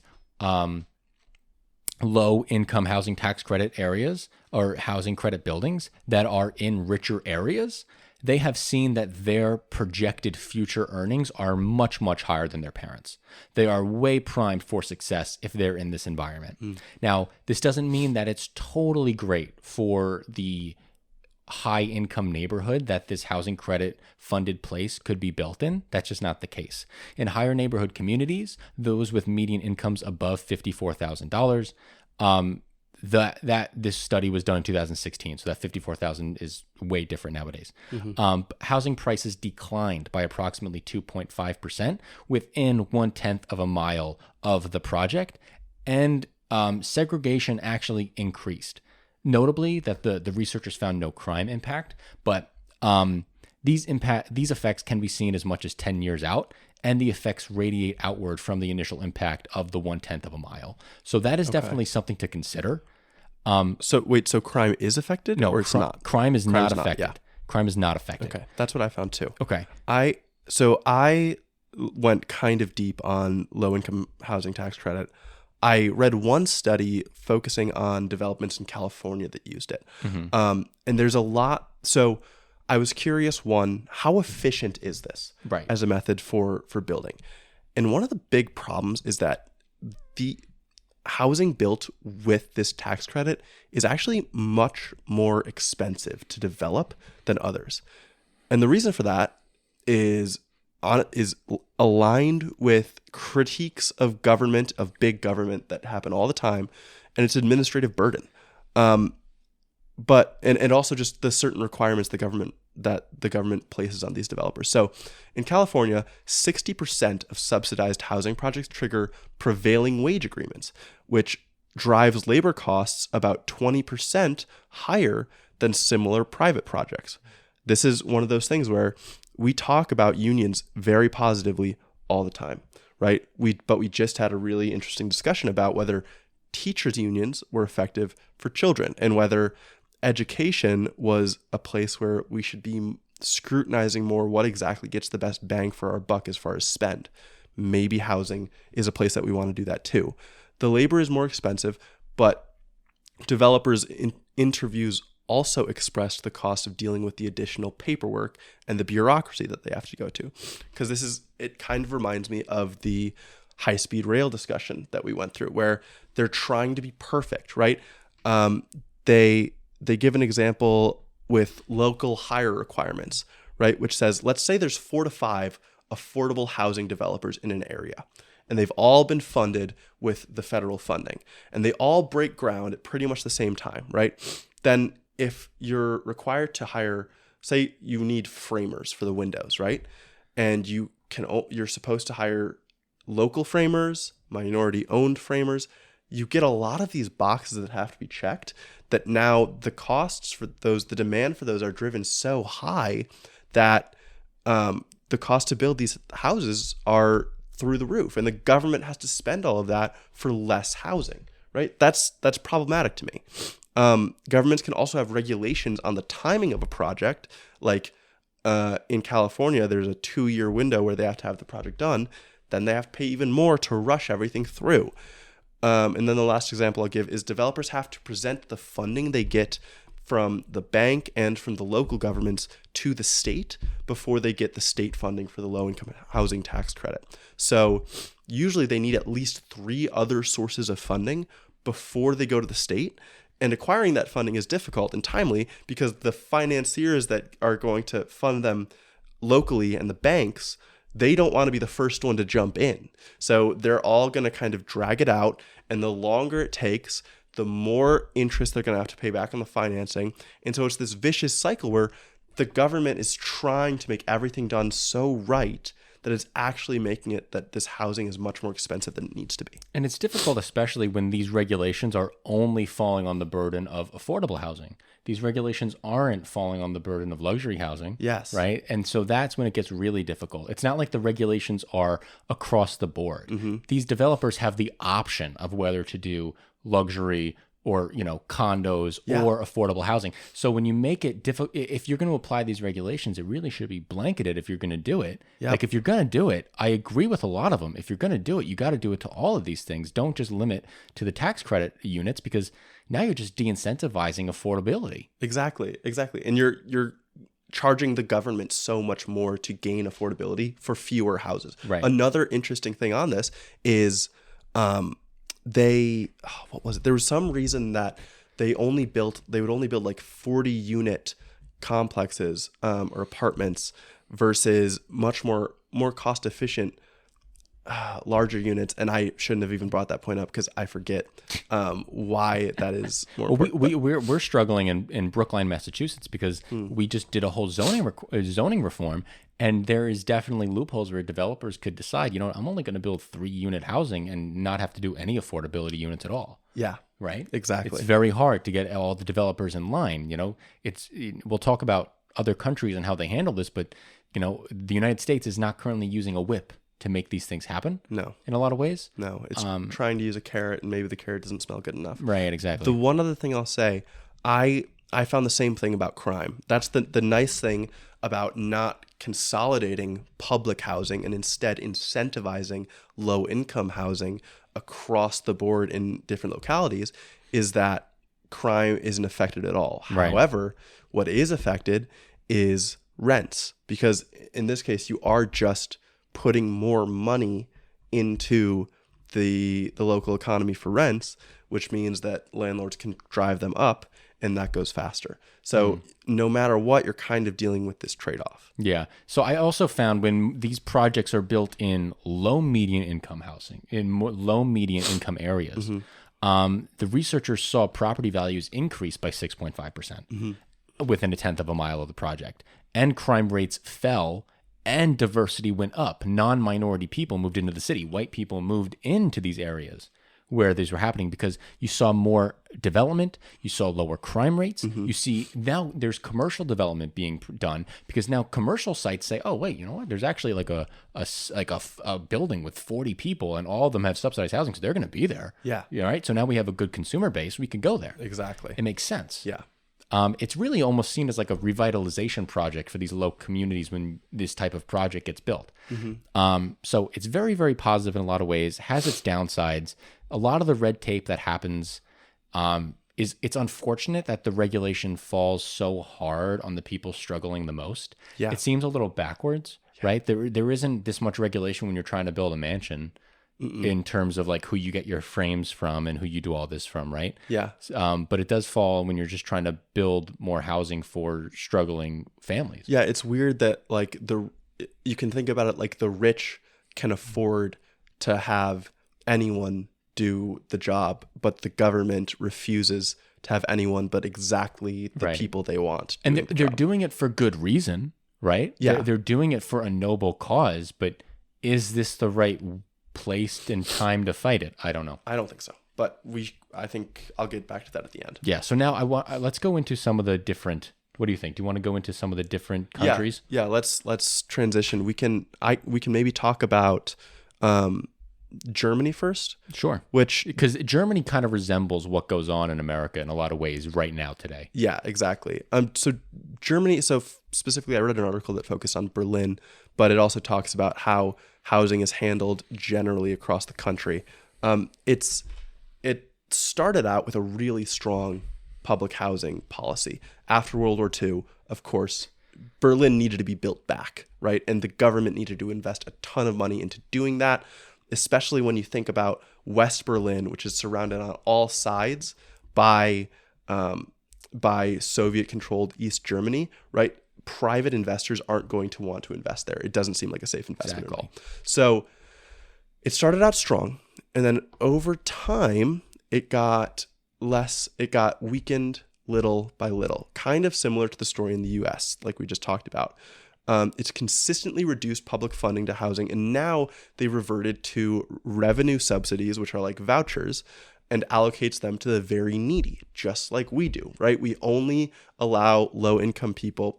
Usually the baseline in the US is family income 80% or less than the median in the area. So Berlin has done something similar. Germany has done something similar.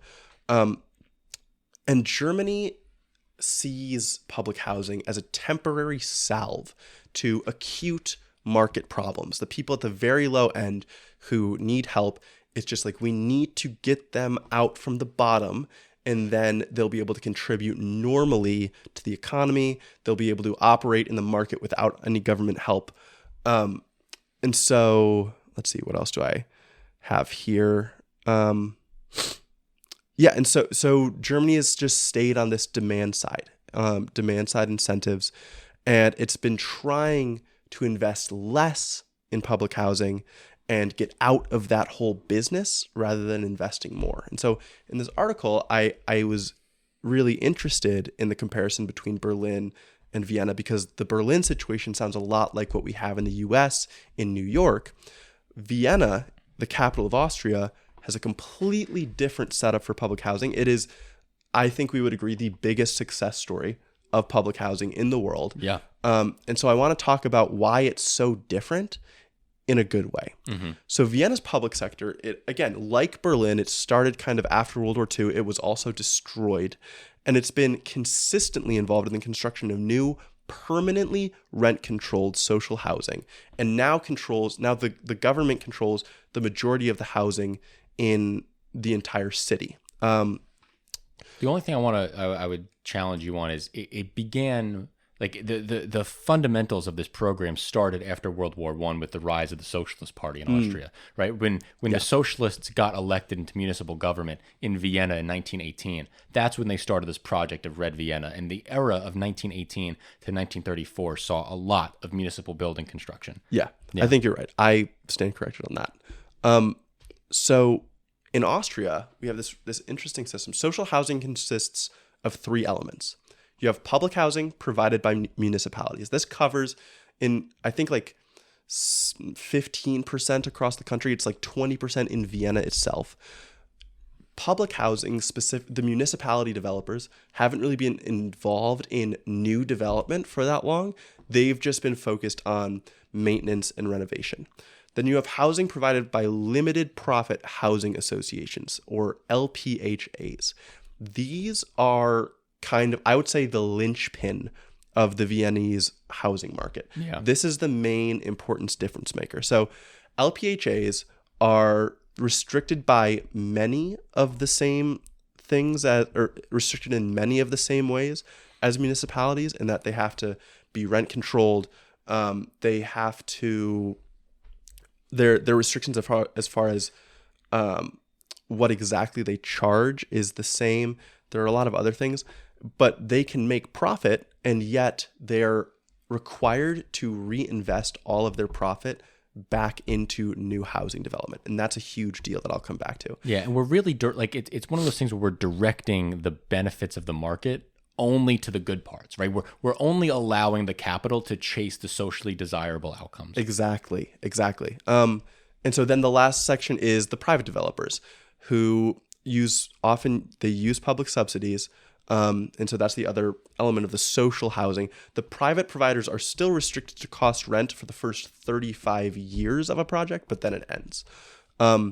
So the important thing about these LPHAs is that they establish long-term housing stock at below market rates for the majority of the population. We have something like 30-40%, I don't have the exact numbers here, of housing that is built, maintained, operated by these LPHAs. And this is constantly growing because of that rule that they have to reinvest the profits. Mm-hmm. They have to provide cost rent throughout the entire term of the lease, or of the building existing there. And the rents have to include an amount for maintenance, meaning that the LPHA developments are often the best kept, which is a huge deal considering how dilapidated some of the U.S. public housing developments get. Mm-hmm. This is in contrast to Germany, which puts limits on how long even its little bit of social housing has to be kind of subsidized or below market rate rents, which ends after a period of between 20 and 40 years. So there's this fundamental problem. There's this fundamental difference where in Germany, all of the social housing is slowly going away. Right. All of the social housing is eventually becoming market rate housing. So the government has to keep coming up with new investments. It has to keep choosing to put more money into public housing to meet demand. Whereas in Vienna, you have reinvestment constantly, automatically happening into the market. And that's kind of what you need. Right. And Vienna's main linchpin is that they always strive for a housing surplus. Mm-hmm. Always. Mm-hmm. They always want downward pressure on rents on the market so that the market can't just run away with it. Yeah. And this constrains private landlords from running away with it completely. Mm-hmm. And only 7.4% of rental properties in Vienna are for profit. Yeah. That's only 7.4%. That's huge. And the way that rent controls operate in Vienna are also impressive because they're not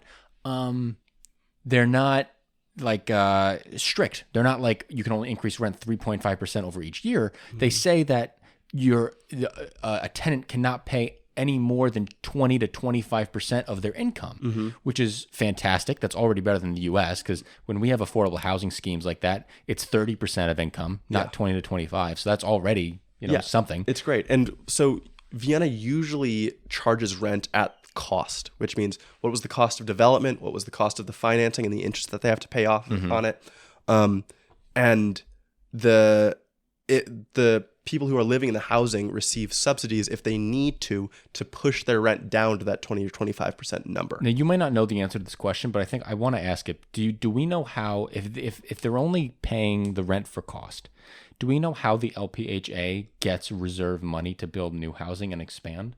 Well, so I think they're able to profit once they've paid off their loans. Oh, sure. Got it. So once they have no more costs on the developments. I mean, they have maintenance costs, but the rents that are determined for the post-financing segment of time are still above the maintenance costs. And I think that's the profit that they use to reinvest. Got it. Yeah. Got it. Yeah. So Vienna, honestly, it's the best example globally of a public housing system that's extremely effective. Yeah. And they also have extremely good tenant protections. They don't they have a lot of housing production, and they don't sacrifice tenants' rights on behalf of expanded production. Yeah. They have a lot of housing production, good tenant rights. The majority is public social housing, or at least the majority is social housing. And that's a huge deal because it means that the private sector really has to reckon with competing with it.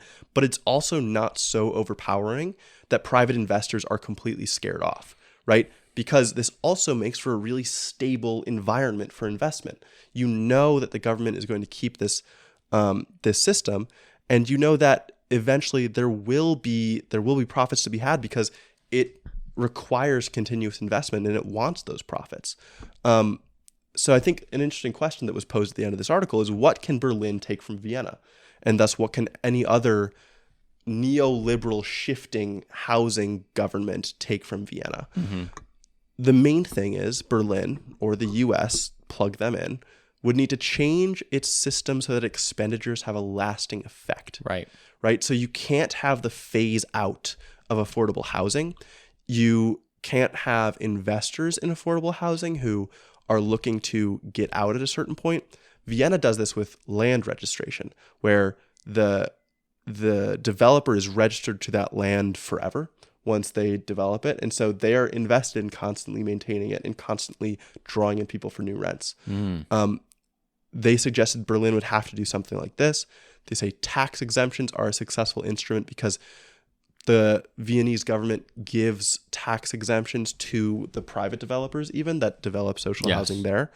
And it basically shows that the state can create these framework conditions and incentive structures that make it possible to attract private actors and give enough power to public actors to achieve social goals. But it's very clear that you need a lot of regulation to get there. And you also need a lot of public buy-in. And Vienna really succeeded with that because they don't kick people out if they become wealthy while they're in public housing. Right? They don't encourage like the welfare trap that has become prominent talking point in American politics, right? People aren't discouraged to make less money in fear of losing the right to live in their home. That doesn't happen. So this encourages strong social integration with where they're living. And it's also important because that means people of different economic strata are living side by side. They're living near each other. They're commuting to work together. Their kids are going to the same school. And that embeds social cohesion, which makes public housing that much more politically viable. Absolutely. Yeah. Now, I want to talk about France because France does it significantly different from everything that we've mentioned. France is they're just doing their own thing. In 2000, France passed, I'm not going to try to say what it is, the Law on Urban Solidarity and Renewal. This required most cities to dedicate 20% of their housing stock to affordable housing and imposed serious penalties if they didn't comply. Now, cities that failed to meet that 20% faced budgetary fines. They lost the power to issue building permits, and the central government could enact domain to actually take their land and just build affordable housing units on it. Reforms in 2013 made the law even stronger and upped it to 25% affordable housing by the year 2025. So this is it's just insane to me. The data has shown that the wealthiest cities have increased their share of social housing to 4.4% by 2017. That's more than 5 times the amount of social housing as what they had in 1999. So there is move in the right direction. But it's obviously not everything that France wanted to achieve by this. And it's just a very different approach, right? This is just beating the local governments with a stick. So Totally. which I'm not totally against. As like I know it's hard, but I definitely would like to have a more central authority saying, hey, all you neighborhoods in New York, over on Long Island, you need to build 20% affordable housing. You don't have a choice. figure out how to do it. And then also pass tax credits to make it possible, do this to make it possible, blah, blah, blah. Sure. It depends on your enforcement mechanisms. Yeah. Because if you're not really strictly enforcing, then putting out that kind of a tone True. is going to drive everyone away. Right. So we've talked about all of these different examples. We've talked about the US and New York. We've talked about Germany. We've talked about Vienna. We've talked about France. Where do we land? Let's not just be reporters who say everything that happens. Right. What does our analysis lead us to? I have a few points on this. So we talked about public subsidized housing and we talked about public housing. Honestly, through this discussion and everything I've read, I'm skeptical that public housing could ever work in the US. I'm skeptical that it could be built out strong enough now. Yeah, I agree. I think you honestly need a system like Vienna's to do it, which takes continuous investment over time. It takes really strict government regulation on housing and how it's developed.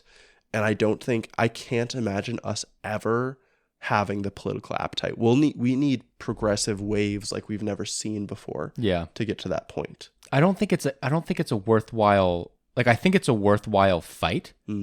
I think it, on the local level, I talk a lot with the Brookline Housing Authority with my position here, and they do a lot of good. And I don't think giving the Brookline Housing Authority money to build a new affordable housing unit in Brookline is a waste of money. I don't think that's the case. Okay. I think because there aren't tax incentives set up at a lot of these local levels to do such a thing, right? In the federal case, I think it could be better for the tax because it's all about where do you get the best bang for your buck at the end of the day. Yes. Right. It's all where do you get the most amount of affordable housing at the end of the day. Yeah. And I also agree that it seems like tax incentives for affordable units are the way to do it. I also think there has to be some centralized push to make it happen across the country. Okay. And so it's not up to just local communities to whether or not they want to do it. They have to do it, and they have to figure out how to do it. The federal government will give them the tools to do it, but you have to accept the tools. Okay. So something like the MBTA Communities Act. Exactly. Which forces, but that's forcing zoning. Right. That forces making it possible. I'd want all of it. Yeah, it doesn't force actually doing it. Right. I would want all of it. I would want the forcing of the zoning changes. I want the forcing of implementing affordable housing units with the credits, finding developers willing to do it. Yeah, but to be clear, this is not the same as public housing, right, as far as publicly owned, publicly developed. Right. This is not bought by the government. It's not that. Yeah. So we're kind of on the same page there, which I think is an important thing to point out, because I think in the past we've noted that we are in favor of public housing because it seemed like the only way to control rents. But I think it only works if you have the system done the right way. And just like we talked about in Germany and in Berlin, it doesn't work if you're only trying to lift up this underprivileged group of the population that's economically disadvantaged, because you're going to always have political pushback. You're going to have the welfare trap where if people make too much money that they fall out of it. You're going to have not enough funding for the housing because you're always going to be trying to skimp, even though it's housing for the people who need it the most. Yeah. And so I think I agree. It's in here, the only way that really can work is the government giving out funding. Yeah. And I think, like, my point on what needs to be reformed is we need to clear some of that red tape. We need to realize that the perfect is getting in the way of the good, that requiring local contractors, local special contractors, local builders, minority-owned companies is getting in the way of the housing targets that we need to achieve. So I think we need to have government money invested into development of low-income housing, but we also need to allow the companies to operate as they would in the private sector more freely or more uninhibited. Would you not? Okay, I'm going to push back a little bit because I do believe that some of the red tape is I think that having those regulations in place are not necessarily bad. And I don't think I'm totally convinced that our issues with building housing is because of those things. I don't think. I would honestly like to see those types of regulations expanded into the rest of the private market so that you have to compete equally with the private market with the same issues. So developers are incentivized to go into the other avenue there. I don't think so. I don't think you need to have local suppliers for everything. I don't think you need to have minority-owned companies do everything. I think there's probably and I don't think you can even really consider making those the regulations if that's going to be the case for the public and the private sector for all housing development. They only look at it that way because they know it's only going to be a pocket of development, right? And because they think in this pocket of development will lift up like developers who need it more. And plus you have to think if you did do that to the private sector and you have the developers who receive those tax credits giving interviews about how hard it is, how much money it adds, how much time it adds to their process, then now you're going to add that to everyone's process. And you're just going to add that much more money that needs to go into the housing in general. No, I understand that, but I think you may be discounting slightly the revitalization aspects that come with using local suppliers in these communities, right? There is economic gains there that wouldn't have been seen otherwise. And by utilizing local suppliers, as we talked about, one of the benefits of the LTH, the low income housing tax credit, is a 6.5% increase in property values, which I think comes from possibly utilizing more local amenities. So I think even if that's true, we have to think about cost benefit here. And right now we're in a housing crisis where we're 6 million units short of what we need in this country. And even if I think it's okay to do that down the line, but right now we need to clear the road for more housing. And we have developers specifically saying this red tape is so much of a headache that I spend less money. I give it less attention than I otherwise would because it's a total pain in my ass.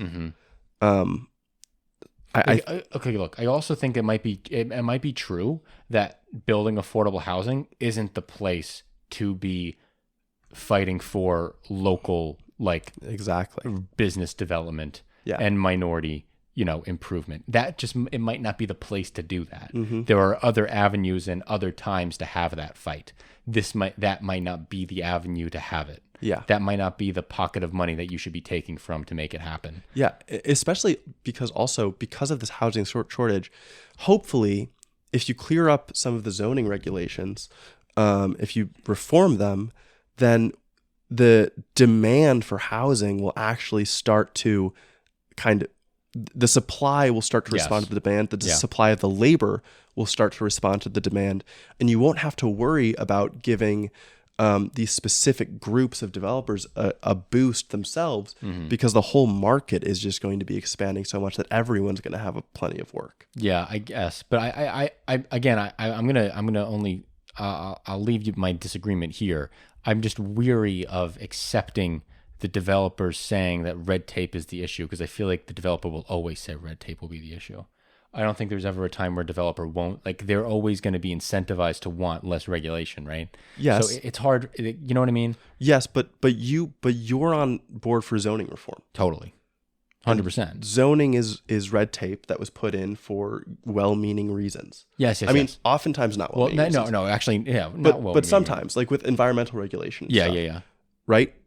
So this means that more zoning reform will mean that more housing or more building is done, hopefully, in my opinion, with less scrutiny on the environmental effects. Yes. Because even though I care about what the environmental effects are legitimately, that is a cost that we have to be willing to pay. Right. And we just have to be willing to pay more of the costs for a housing crisis that is as bad as we currently have in this country. Yeah. At the end of the day, we're in pretty much agreement. Yeah. So it was interesting to learn more about public housing, its flaws, its benefits. Yeah.